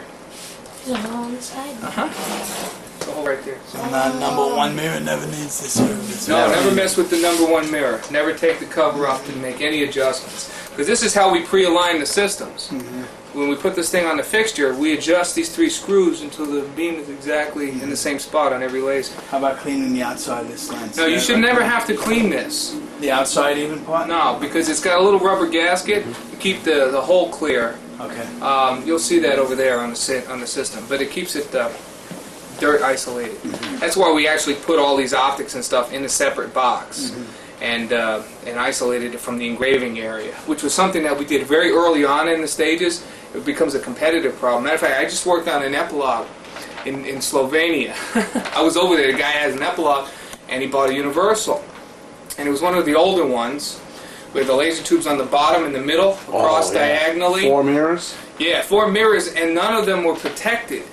So he would, every week, he'd have to go into the end of the laser and clean out the number 1 mirror because it was pointing up where all the dirt would settle on top of it, and all these different things. He'd have to get in there and try to clean these things. This you don't have to do. You have to clean or do anything is inside the engraving area where there's going to be smoke. You don't mess with back here. We did have a problem with the earlier versions of these tubes. Dirt was getting in just from the pressure of these fans because we didn't have it sealed as well as we should have. And that actually caused some premature laser failures. Remember on the ULM designs? Yep, on the Well, early somewhere ones. on the outside where it can get dirty somewhere right there, can't it? Here? Yeah. No, because this is connecting to a gasket that's on the machine. So the path of where the beam comes through is sealed off from the environment. You'll see it when we put it back on. But we had some problems of this getting dirty, so we redesigned it and made it a better seal and stuff. Okay? All right, so now we have the number 1 mirror, which is making a 90-degree turn of the beam. And this is the actual diode. Okay, the red light that comes on is actually a second beam. It comes from the top, so it's actually shooting down. There's a special optic here that's on an angle like this, a 45-degree angle, and it's yellow in color. It's called a beam combiner. It's reflective on one side, and it's transparent on the other side. So when the diode comes down and it hits it, it reflects off. But when the CO2 hits it from this side, it goes right through. So the real laser beam goes through this optic, but the red dot bounces off the surface. Okay, so we have 2 alignments here. We have the alignment of the diode, 3 screws You ever here. have that go bad? The diodes? Yeah. I mean, that's kind of like so minor to have to replace a tube just We for a do it diode. anyways. Yeah. Well, what if you do a beam alignment? Then you need something to line things up, right? Well, they're 2 separate things. Okay, so if this alignment's off from this, it doesn't mean that that's where this one is. You know what I'm saying? Oh, so they're not exactly the same. No, they won't be The exactly. diode and They'll be slightly off from each other, which is not critical because by the time it gets bounced off the mirrors and it actually goes down to the field where it hits on the table, it hits virtually the same spot because of how things are constructed. But you might see differences of where they actually are in the field. We'll look at it and show you what we're talking about. But when we go to adjust it, when we're shooting it against the wall far away, we're adjusting this one and this one to the same spot. What has happened in the past sometimes is that this one's moved a little bit. And sometimes you can go, if you go to a site and you're checking the actual burn on the machine, and then you turn on the red light and see that the red light is kind of off, you can reach in here and I'll show you how to adjust it. Okay. Well, we'll take this cover off. That's why there's a separate cover on the top. We'll take this cover. If you just want to tweak it a little bit, go ahead. You can mess with the red dot all you want. We don't care about that. But we don't want you messing with this in here, so don't take this off. You can just reach in there and move it if it does. Because sometimes just transport it. You're talking about that top cap. Yeah, this top cap with the 2 screws. That's all you can want. That's what all we want you to do. If you want to. You don't even have to. If your CO2's over here and your red dot's like this, leave it alone. It doesn't make a difference. But maybe this one's off, or I'll make it off and I'll show you how to do it. It's real simple. I just want to explain the concept to you about what's called beam combining. It's special optic, because we use beam combiners to do different things. Here we're using a beam combiner to combine the 2 into one dot, the CO2 and the red dot. We use a beam combiner for the same concept of putting two lasers together. Okay, let's say we have a 50 watt here, and then we have another 50 watt. Inside the machine, there'll be one of these beam combiners that takes one, bounces it off the surface, and the other one passes it through. Okay, so we use beam combiners for a lot of things. We use beam separators for the dual head, which is the inverse of what this is. This puts two together, the other one separates them into two beams. So if you have one like this on an angle, and you hit it here, half of the power reflects, and half goes through to give you a 50-50 power split. And that's how we do. Yeah, that's how we Why do would they use that one dual head. application? To do two things at once. Yeah, Like we this. have an adapter that goes on here that could actually take the single beam and split it into two beams so that you're running two simultaneous beams at the same time at half the power.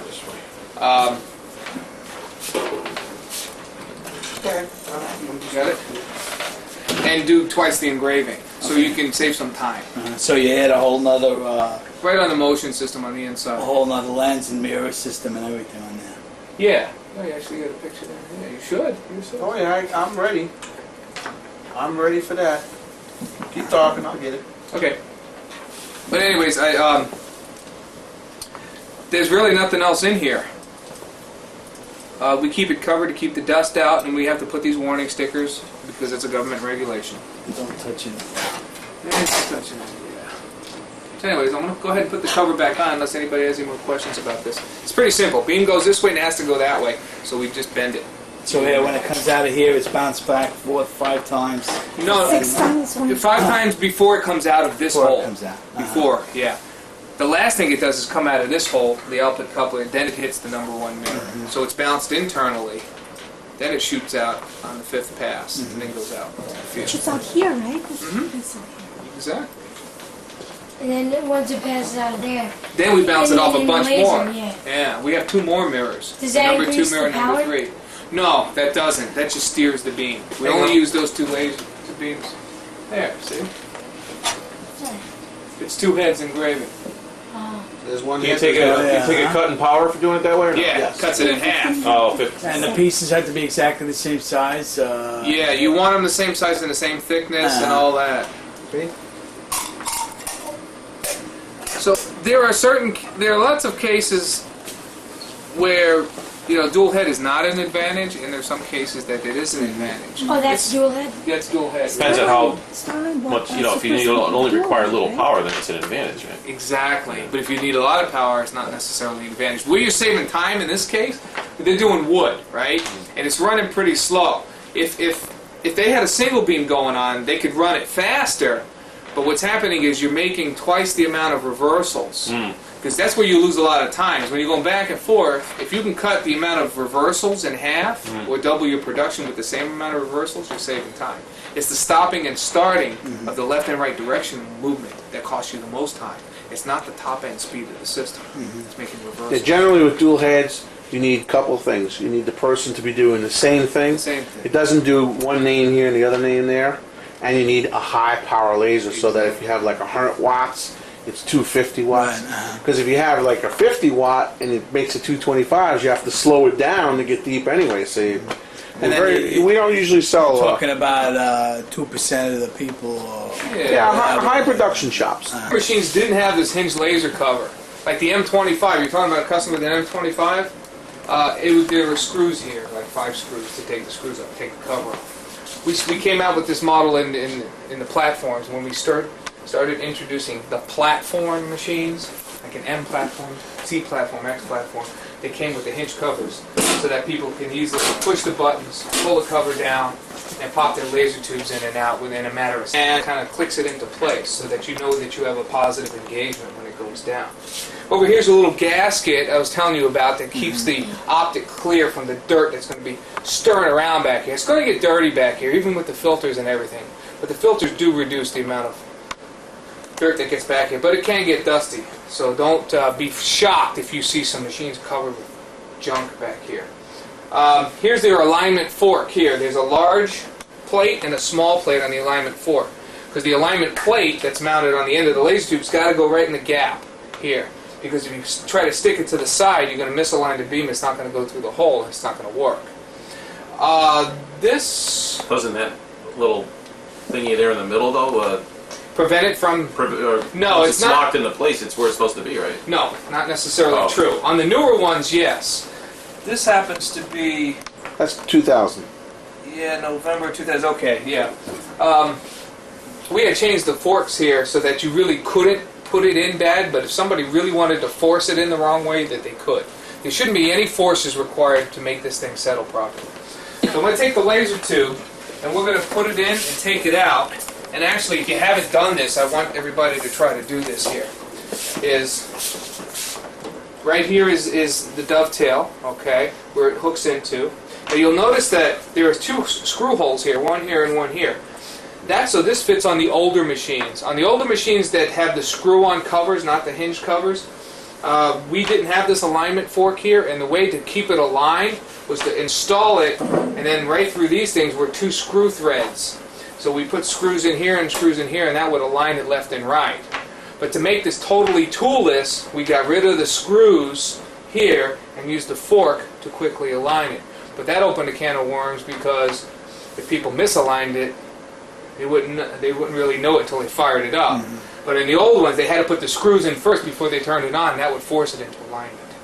So you take it and you hold it at a slight angle, a few degrees down, 15 degrees or so. And what you do is you hook it onto the top, slide it over until it makes contact with the alignment fork, like that. And once it makes contact with the alignment fork, it should just naturally, the weight of it should just click into place. If you look at it really closely, you can see on this side, there's the alignment fork, and the big plate is sticking out of the side. You should be able to see that. If you don't see that, you don't have it positioned properly. Where did it actually lock in that other middle piece? Yeah, the middle piece grabs it on the bottom and clicks it into place. You hear it click. So there's no problem pulling it out. There's no button to. Nope, nothing to release it or anything. It comes right out. Now, when we ship these things, we don't ship them installed because it can pop out during shipment and stuff like that because we're not locking it into place. Plus, it'd be more sensitive to vibration and problems in shipping if we did that. That's why we put it in a separate box. So when we do an install with the laser, it's not in. So we have to put the machine together with the legs and stuff, put it in a location, take the cartridge out, and click it into place. Did you do this yet? Have you ever tried installing it? Come on, why don't you give it a shot? Okay, it's kind of heavy. It's about 25 pounds, all right? It's about half your weight. Okay, I want you to grab it like this, and grab it like this, okay? And then just watch me first. Stand on this thing. Watch me first. Just take it, pull it up slightly, and lift it off.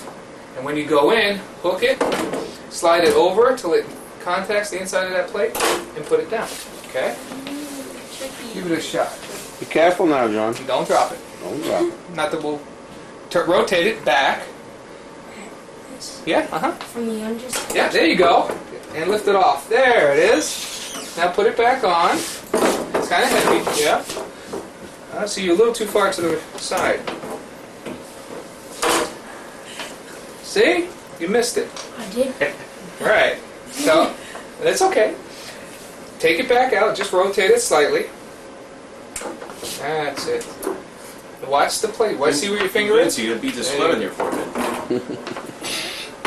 It's heavy. It's pretty heavy. Okay. $10,500 See right there?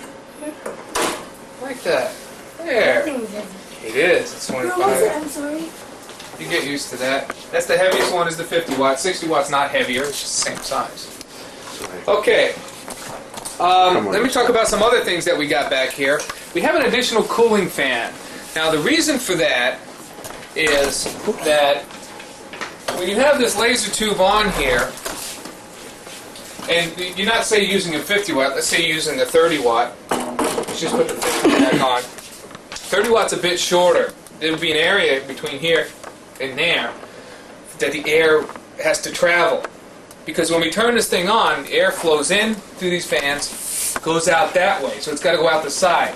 And we were having some problems in the past on the older M25s and stuff like that, where there was a bigger gap, that when the air was being ejected out this way, that it would get sucked back in, come back around, get pulled into here, as well as the power supply and CPU. So it was overheating things too much. So on the newer platform models, we put an extra cooling fan to help draw out the hot air out of the end of the tube, out of the system, because it does generate a lot of heat. Now, that's one of the things about air-cooled lasers, is that they're not, well, just saying water-cooled. Lasers generally are not very efficient. The amount of electrical power that you put in, you only get the corresponding light power about 15%. So what I'm saying is 85% is given off somehow, and it's given off as heat. So with the amount of energy you put in, 85% is heat, 15% is actual light power coming out. So the heat has to be dissipated. Is there sensors for fans to tell you if they're dead? Like if it's all of a sudden you don't know it? If the fan dies? This one dies here? No, there's no feedback on that. What will happen is if the tube does overheat, it will shut off. Oh. There are thermal sensors built into the tube that the light will go out. So it could be running along, all of a sudden, if it's overheating, the light goes out. The only way it's going to come back on is if you turn the machine off, let it cool down, and turn it back on. It might come back on later. That's an indication telling you that it's overheating, and there's got to be a reason for it. Either your room temperature is too warm, or the filters are clogged up, or your fan's not working, or that's not working. Do you get calls like that? Sometimes it's up against the wall, Up against the wall. and there's not enough room for the air to circulate. That's the Yeah. only other thing. Sometimes people actually put a hole in the wall and they put it in there, especially in Manhattan. I had a couple of customers. You really had That's that a happen big to you? surprise. Yes. Because I use that as a story, because that happened Oh, yeah. to me. Absolutely. The guy in Texas did that. They didn't want to hear the noise of the fan. They stuck it in the wall. In Manhattan, it's a case that every square inch of space is Bunch of worth so much space. money. That's right. Right, no circulation. Is that fan a serviceable part? Yeah, you can replace that fan if it goes out. I don't think we've really replaced those. No. It's a pretty long life.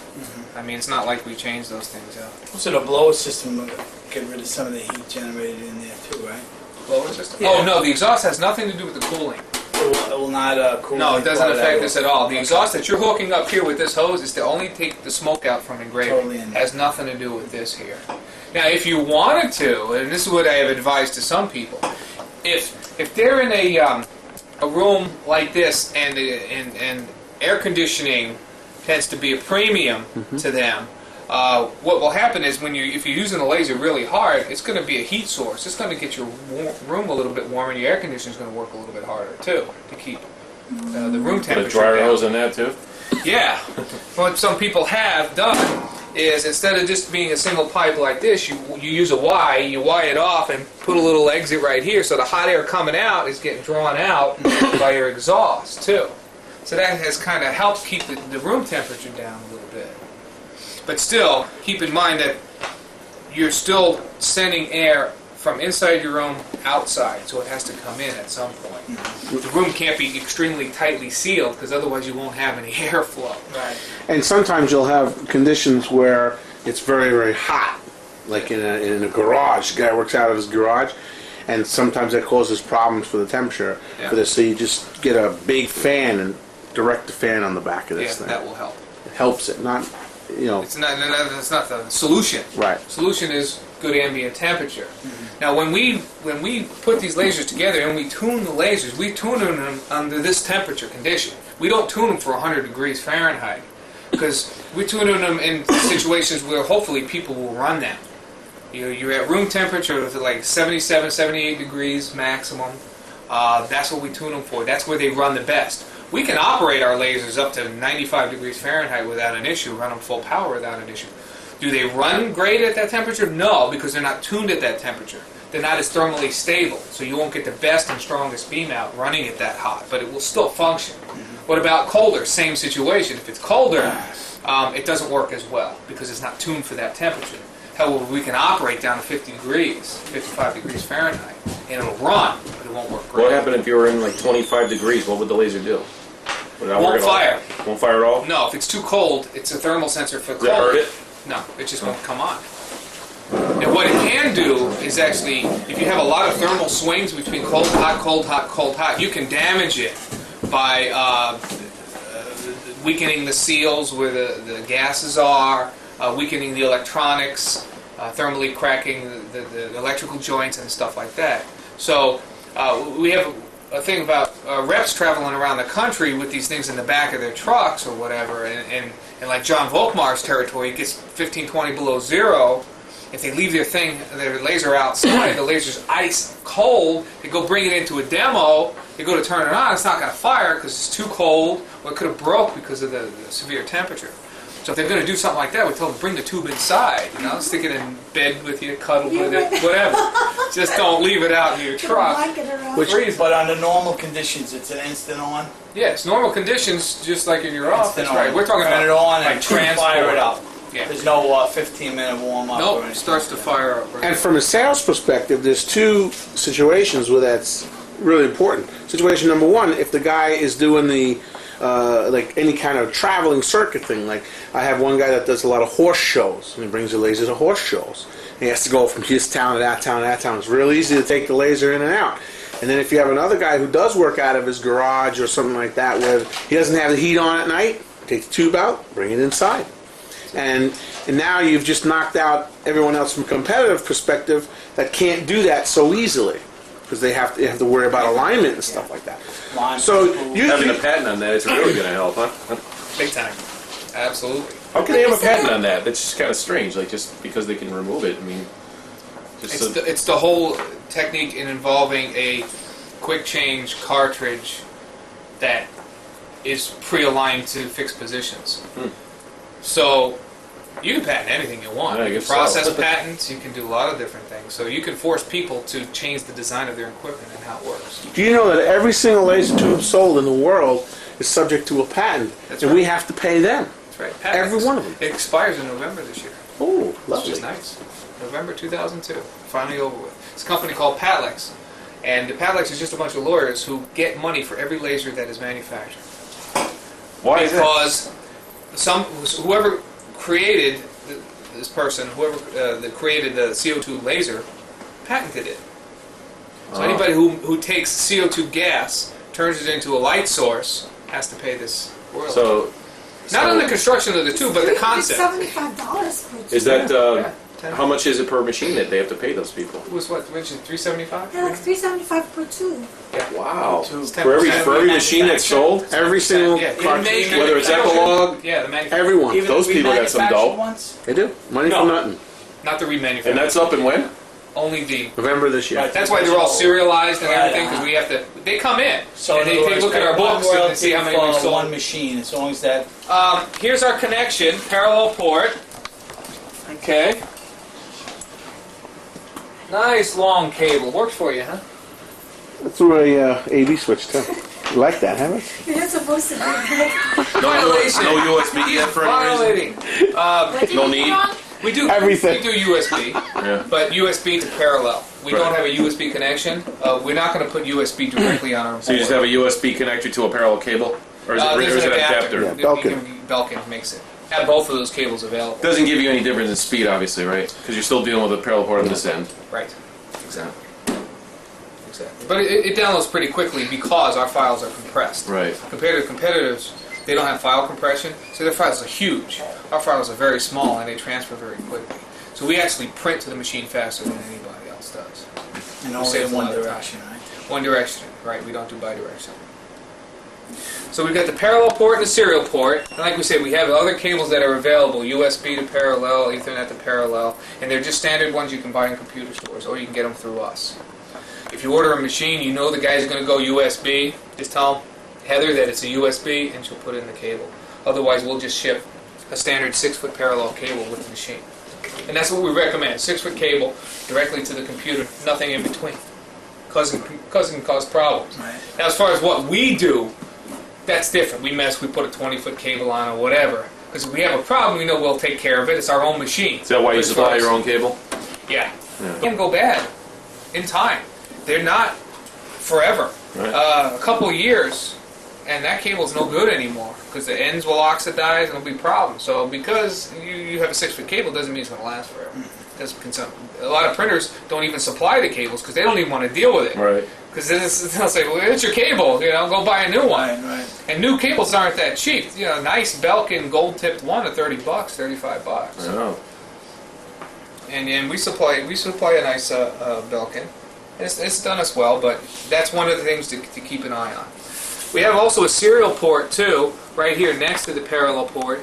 We can send it serially, but it's 8 times as slow as the parallel port, so don't even use it. Okay, it's still there. Why is it still there? We can actually automate this machine. Some mass-producing manufacturers will put robotics inside here that open and close the door, that load and reload parts and different things like that, and they need a way of starting the machine and stopping the machine and doing that stuff. We can actually connect to the serial port. There you go. We can connect to the serial port and where we can start and stop machines, go to the next file, all these sort of automation controls. But for the average Joe user, don't even talk about that. Come over to the machine and press the stop and start buttons and stuff like that. Just recommend that they don't use a serial port. I want to point out one thing. This is specific to Macs. First of all, we're the only guy in town with a Mac driver, I think, besides LMI, and they're not really a player. But there are 2 USB cables out there. I mean, and this is not a super important thing, but you may watch out for it. This is the wrong cable. If you call up Belkin, they'll tell you this cable works. It's a gray-looking cable. It doesn't work. This is the only one that does work. It's a blue cable. Macs. Right. Well, they'll tell you there that this is for Mac. Now, this is officially discontinued, and it's the only one, and I guard it with my life. So I have one more Mac sale left. Well, unless there's another way. Hopefully they have a printer for it. we'll figure it out. Because I just want to point that out. We have those cables. You have We these? Mac, yeah. Good. That's the blue it. They ones? go Blue from ones, yeah. USB to.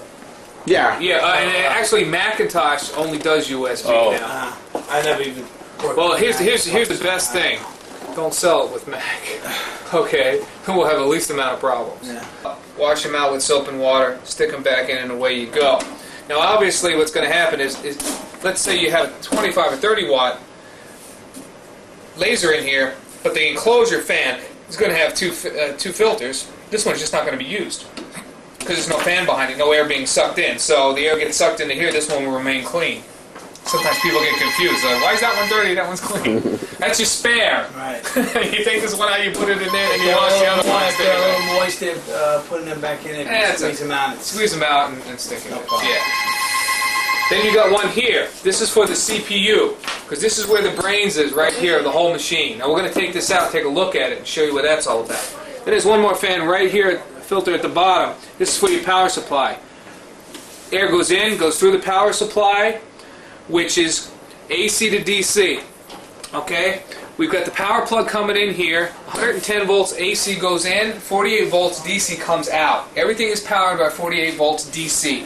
The laser, you see the 2 big red and black wires, is 48 volts DC. So if you had a voltmeter and you put it across there, you'll read 48 volts DC. Obviously, you know how to voltmeter. Have you used it? No, I haven't. No, you haven't? Okay. Let me show Generally, you have to have a load on it, don't you? With the switching, or can you just pull the connector right off? Well, you can pull the connector off and take a look at it, just to see. I mean, to measure it. Well, to see if it drops during a load, yeah. I just noticed that in the engraving equipment, the switching power supplies won't have any output if you don't have a load on it. Oh, no, we'll have output. It will? Oh, yeah, we'll have output, but to check if the power supply is Actually delivering under load, then you'll run it under load. This is a cheap $15 Radio Shack voltmeter, okay, that you can buy. Volts DC, VDC. Okay, you turn that on, and let's power this thing on. And we can take the red and black wire, plug it into red and black wire like this. Either one of them? Yep. 47.8, close enough. You can do either one, so you can put it here. They both go to the same supply. 47.8, close enough. Now if it read like 20 or something, we know that we'd have a power supply problem. Now never unplug or plug in any of these cables with the power on. Always turn it off before you unplug or plug any cables. If I wanted to check it while it was plugged in, instead of pulling it out and checking it, you could just go in through the back side. There's a little bit of room in there, so you can push through the back side and check your voltage if you needed to. Oh, with the. Yeah, well, when it's on, Right. you just jam it in there like that, say, and then you'll be able to check it. Okay.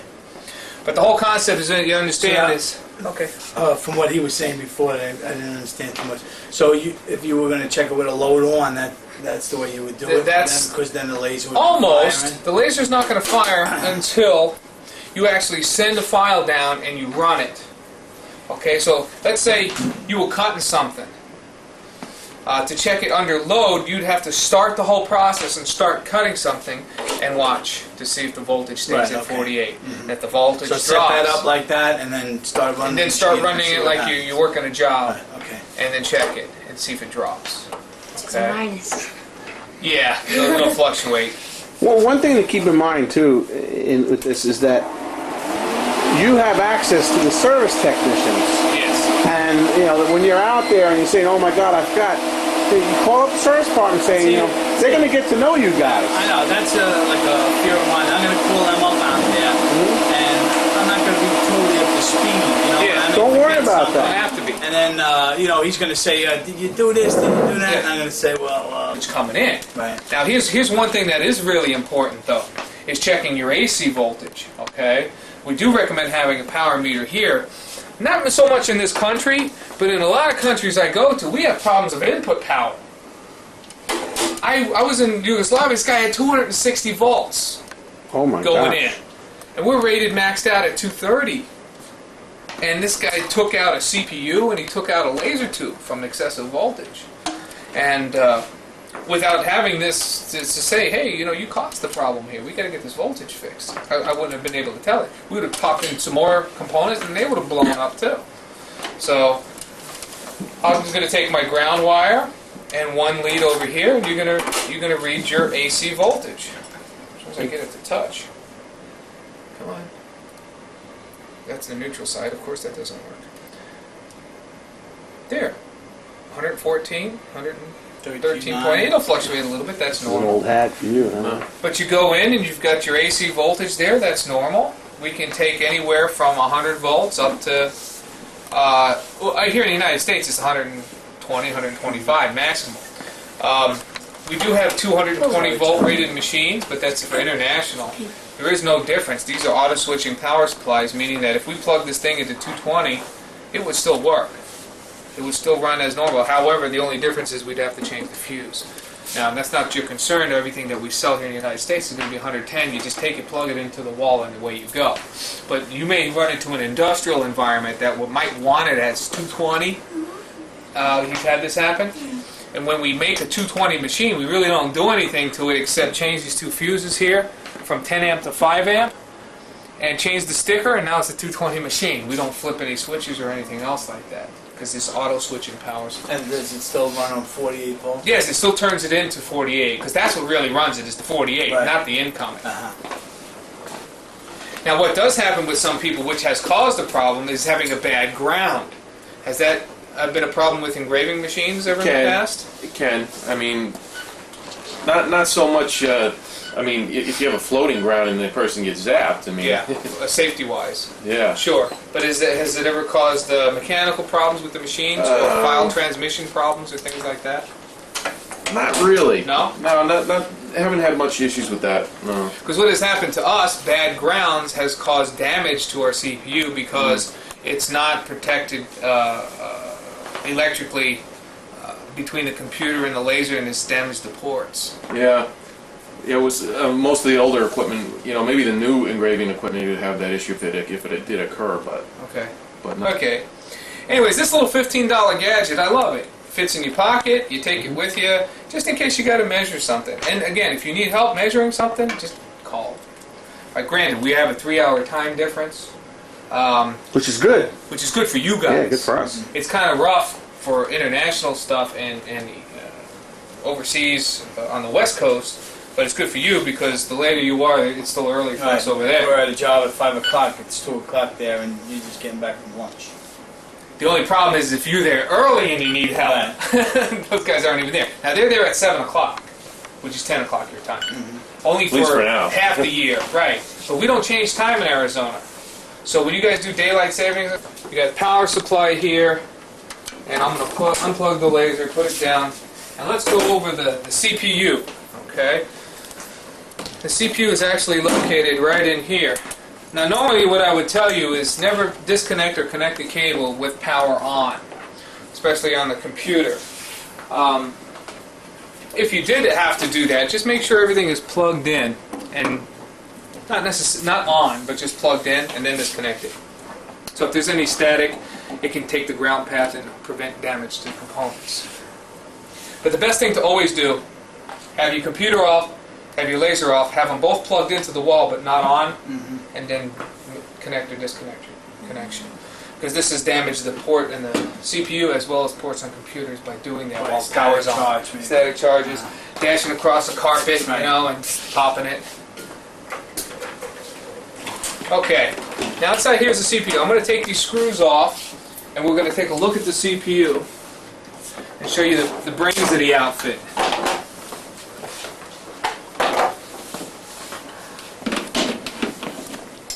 As these, again, are just standard Allen wrenches. It looks like special tools, but they're not. They're just fancy and expensive. The guys in Yugoslavia wanted to keep it. I said, nah, I need this. 4 screws. Those are nice. They come, what do they come? Jensen tools. You can go online. I have similar to them, but Do you? they're the handles. The T-handles? Yeah, T-handles. Yeah, I love these because it's so much easier to use. JensonTools.com, and you can order like $60 for this set. You can get the whole toolbox and everything. Yeah. It's already filled. Yep. Okay, this is just a cover. It's kind of shaped this way to direct the air because it has its own cooling fans too. Okay, and it pulls in through this way and out through that way. Here's the CPU. Here's the memory SIM. Standard on all systems now is 16 megabytes, M360, V460, etc. It used to be 4 megabytes for the smaller system and 16 megabytes for the larger. And we don't need that much memory because you can put some pretty big files in here and not run out of memory because we do file compression. However, if somebody's going to use a 3D or a lot of the rubber stamp functions where there's a lot of data being transmitted, 4 or 16 may not be enough. You can add more if you wanted to. There would be a second one here. There's 4 slots. However, the last 2 are not used. There was a design change on one of the chips, so it limited us to 32 megabytes maximum. So you can put 2 16 meg SIMs in there. Just pop them in. But it's never been an issue. Never been an issue. It's older RAM here, and you can't just go to a computer store and find that. We have that in stock. It's not that cheap compared to the RAM that you buy for newer computers because it's not made in mass production anymore. Anyways, I'm going to take the CPU out so you can see this. So in case you ever had to change a CPU, it just died or something like that, I'll show you how to do it. There's 4 screws on the bottom, 2 over here and 2 over here. So you just get your tool and unscrew the 4 screws, and then the CPU will slide right out. Why did we change the CPU? Allen wrench. All Allen wrenches. There are no metric screws in this machine, okay? Just so you know that. Pisses off the foreigners, but Well, it's good for us. teach them Cause get them a dose of our own medicine.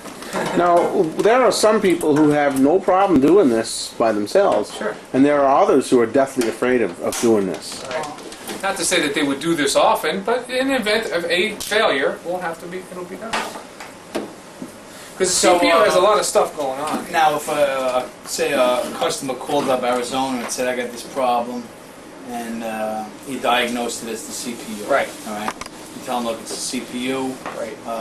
We'll send it to you. You put it back in." The guy says, "What are you talking about?" Yeah. Then you would like call Vincent up and say, "Hey, we're sending the CPU. Can you send the guy over there to put it in?" Or? Yeah, well, if the guy doesn't want to cooperate, like as far as doing it himself, and he needs assistance, then we would call you guys. Yeah, and they first. do that. And then I Say, would let hey, you know. we need help. This guy doesn't want to do this. Da da da. Right. Okay, then you call him and make an arrangement when you can do it. Right. That type of thing. Because we'd rather wash our hands of it Right. if we could. Mm-hmm. Not that it's not our job. It's just it's a lot of calls. Right. And the faster and easier it is for a customer to get fixed, the better off we all are. Sure. Because sometimes what people do is they'll get a part, we'll ship it to them, and then they won't put it in. And we'll call them up 2 days later, did you put it in yet? Well, no, I haven't gotten to it, or whatever. And then it causes us problems because it stays in our system. Yeah. Now you're still. Yeah, it's still an open thing, so we got open data logs like this much, and everybody's got to fish through these things to see who's done If they're what. not under warranty, do you require that they send the old one back first? No. We still do an exchange. Don't you get yourself? I know, but I mean, don't if they're not under warranty, they, well, okay. Well, Because it is an exchange. It's not an. It's what if they are under remanufactured warranty? part. Will you require any credit card or anything? Like, I was just curious. No. Like, No, we're pretty lenient. Very lenient. So then, Almost too lenient. Too if he required an exchange, he couldn't exactly exchange it when he got the part in. He would have to wait for us to come in and take it out. Yeah, Naturally, if he was going to take it out, he could put the other one back. So when Yeah, someone, so because what we do is we'll send it first. Right. Like if you had a bad CPU, we'll send him one first. if he has to pay for it and he's not on warranty, he's required to send you one back. Yes, correct. But And if he if doesn't, he doesn't, then he Well- can't get any other parts until right, he's we'll up. put him right? on a blacklist. Right. So, Must have a big blacklist going on, huh? no, Not too because bad. we got a shark Oh, on our end. You ever get the calls from Tara? Where's my parts? Oh, That Calls, comes God. all the faxes. time. Doesn't Tara. stop. talks She like doesn't Arnold. No, very she's, good. not She's- she's this tall. Very good at She's it. thin as the rest. She weighs like 80 pounds soaking wet with lead in her pockets. But she's good because this is her job. Her job is to make sure that people get our stuff back. Because this is our service stock. If we get X amount of CPUs in service, if everybody's got them, then we've got nothing at our factory and we can't send anything out. Same thing with lasers. Lasers are our biggest thing. If they're all out there in the field, 200 of them, then we've got nothing to ship to you if you need it tomorrow. Now usually when you get something to look at first, before you start digging in there, it kind of gives you an idea on how things go together, and it gives you, so you can take the old one, compare it to a Right. new one. You know, like I got some CPUs here, and line holder. You never know when you're going to need one of those. Must be fun trying to get that on the plane. Drive you crazy. Yes, it does. Okay, here's the CPU.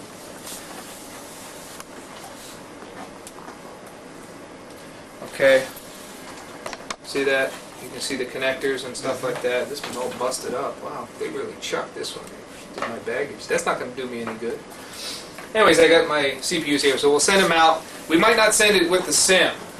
Chances are we won't, because people keep our SIMs all the time. We don't get SIMs back. So we'll just transfer the SIM, take that and put it on here. What's a And SIM? the SIM, this is this chip right here. So you kind of push in the tabs and it leans back, and there you go. That's for memory, John. Memory. So if you lose your memory, you lost one of these in your head. No, you don't have this in your head. You plug it in like this, Sideways. lift pick it up, it up. until it clicks into place. To remove it, just push out on the tabs.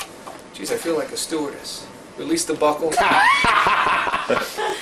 Lift up on the buckle. Very simple. Now you can fill both the first and second slots, but the third and fourth slots don't work. Okay? Write it in. Good question! That's what I've been asking engineering for about 6 years. Because the board design is fixed at that, and to actually change our manufacturer costs us a lot of money for them to redraw the board, so just leave it in there. And Right. it's a lot of things are done by costs. To minimize costs, sometimes you just live with stuff. Okay, you can see a battery in here. The battery is for Z-axis memory, because when we shut the machine off, it doesn't know where the table is, okay? It needs to know where the table is, so that when you turn the machine back on, if you're using like autofocus and all these other features of the machine to know where the Z is, that's how it remembers it. Otherwise, when you turn it on, you would have to home the Z, just like the X and Y home. So the battery, just so you know, the battery is only for Z-axis memory. It's not used for anything else. It just retains it. No biggie if you lose battery. I'm sorry? So to reset your zero and all that. It's not any. No big deal. We'll go through that. But you got all these different connections here, and if you notice, each one is unique. They're all different sizes, okay? And some are keyed, meaning they got little tabs and stuff. So it's only going to go in one way. It's not going to go in upside down. So you can pull on it like this to get the connectors out. This one has a couple locking tabs like that. Pull that out. This has a locking tab that you would squeeze. Take that out here, and there's a locking tab on this one, and away you go. Now you have the CPU out. Very simple. To put it back in, reverse operation. I usually do that, by the way, with a little chair or something here, so when you put it back in, you don't want all the weight hanging on one wire. Right? Sure. Why not? Good advice. So I do things a little bit risky sometimes, because I know if I break it, I can fix it. Right. Replace it. Exactly. Now, You'll notice something else here. There are two chips here that have tape on them. These are the chips that we program that make the CPUs unique. Because this CPU happens to be that this one here can run on an M300 and it can run on a C. So the only difference would be the programming of the chips. So we could stick this in an M or we could stick this on a C, but we'd have to make sure that we're running the right firmware is what we call it. Okay? Now we can change the firmware if we need to from the computer. We can download a file, run it, and we can turn it in from an M to a C if we wanted to, or from a C to an M. And if there's different versions of the firmware for the same M, let's say 2 years ago the firmware version was 02, 02, 02, 09, we have a code, right? And then the new one is 18.19.99, we can just send a file and upgrade it. So the reason why I'm telling you this is we don't necessarily change the electronic design of the CPU, but we change how the machine operates through the firmware. It's the program that runs the CPU. And we can download these programs, we can email it to you, and you can just print it to the system and run the system and it will upgrade. Can you edit the configuration of it? Or is it what you get from the factory is the only thing you can install? Can you go in there and like edit the parameters? No. Before you send it to that? There's no parameters that you would ever have to edit. Oh, okay. It's just It's different with engraving fixed. equipment. You can change all those before you actually update the firmware. Oh, really? Yeah, they give you speeds, X, Y speeds, Z speeds, anything you want to change, you can. Okay. No, there's nothing that you can change with this. So you never physically change those chips. You just No, never send change the different chips. information. You just send a file down like you're printing through CorelDRAW. Okay? So that's pretty much it. Now there's a couple different CPU styles. Now, if you do have a CPU, for example, what we really need to know is before we send another one out, we want to know the serial number of your machine, which is back here. Because by that, we determine what CPU goes in there. Because we've got 3 different styles that kind of look the same. This is one. This is the same one. But I think I have another one in here that looks slightly different. Oh, they're going to kill me. Boy, this thing really did not survive this trip. Look at that. Busted pieces everywhere. You need to put more hotel towels in there. Yeah. Did you put That's that the below? only towel in the whole country. That's right. As you can see that the chip is popped out. The connectors are pointing upwards. See that? It's only got 2 here because this is a different board design. This is actually the CPUs that are on all the new 360s, 460s, x660s, and super speeds. So they kind of look the same, but they're not really. I don't see the battery. And there's no battery because we do the Z differently. Flash. We flash the Z now. And you can also see here, there's a heat sink with fins on it. Where on this one, there isn't. There's a flat bar heat sink, but it's not with fins. So if you took this one, and you can plug it physically in. It will go in. All the connections make a good connection. But if you turn it on, you're going to blow up the motors because this is not designed for this machine. So my point is, you got to be careful of replacing the CPU with the right one. This is a more modern machine than This is a more modern machine. Yeah, well, what you want to do to that end is you have the CPU there, and you take Yeah. the one out, Look at it. look at it. Oh yeah. That's all you have to do. You don't have to be a genius. Exactly. Exactly. So you say, hey, yeah. That doesn't quite look right. Now, here's something on here that I didn't point out. There's 2 pins right here. These are jumpers. If you take a jumper and go across them, Erases it. it erases it. Right. Now, how the flash works is the flash has a mirrored copy. There's the original copy of the firmware, and then there's a duplicate copy. All right? What happens is if we send a file down to reprogram this chip, we never reprogram the original copy. We're only reprogramming the duplicates. So that allows us to keep updating the duplicate. It runs off the duplicate. It never runs off the original. The original is always there in case we have to go back to it. Original, I mean, on there?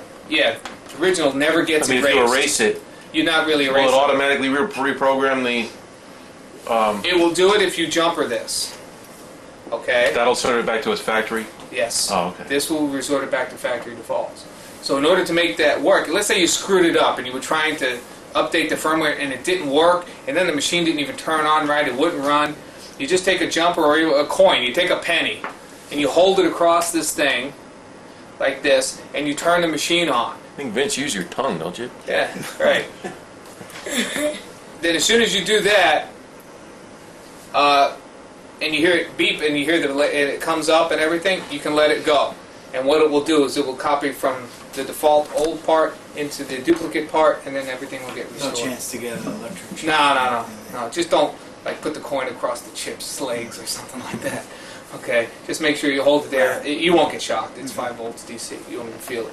You can just hold it there, and then away you go. So that's our fail-safe. Join these two prongs Yeah, together. just push basically. them together. Exactly. Now in here, instead of putting the jumper, because not too many people have little computer jumpers or an extra penny hanging around, we say, all right, we put a button in there for you. See, fail-safe and reset. Ignore the reset. Doesn't work. It's for something else, but we took it out anyways. So the fail-safe button here is the same thing. Turn You hold the it, machine on. Yeah, hold it down, hold turn it the down. machine on, and then just let it go after Hold about 10 the seconds. button down first, then turn the machine. Yeah, hold the button down, turn the machine on, just wait It's not 5 too 10 often seconds, anybody has to do that anyway, right? and then let it go. I've never had to do that. Yeah. But it's there, so you know. I'm letting you know, and whether you're going to remember it next year or not, doesn't matter. Just want to point it out to you. But if it does happen and I'm on the phone, Yeah, and they say hit the fail-safe button, I'll know exactly what they're talking about. I just want to familiarize yourself with all these different components. Absolutely.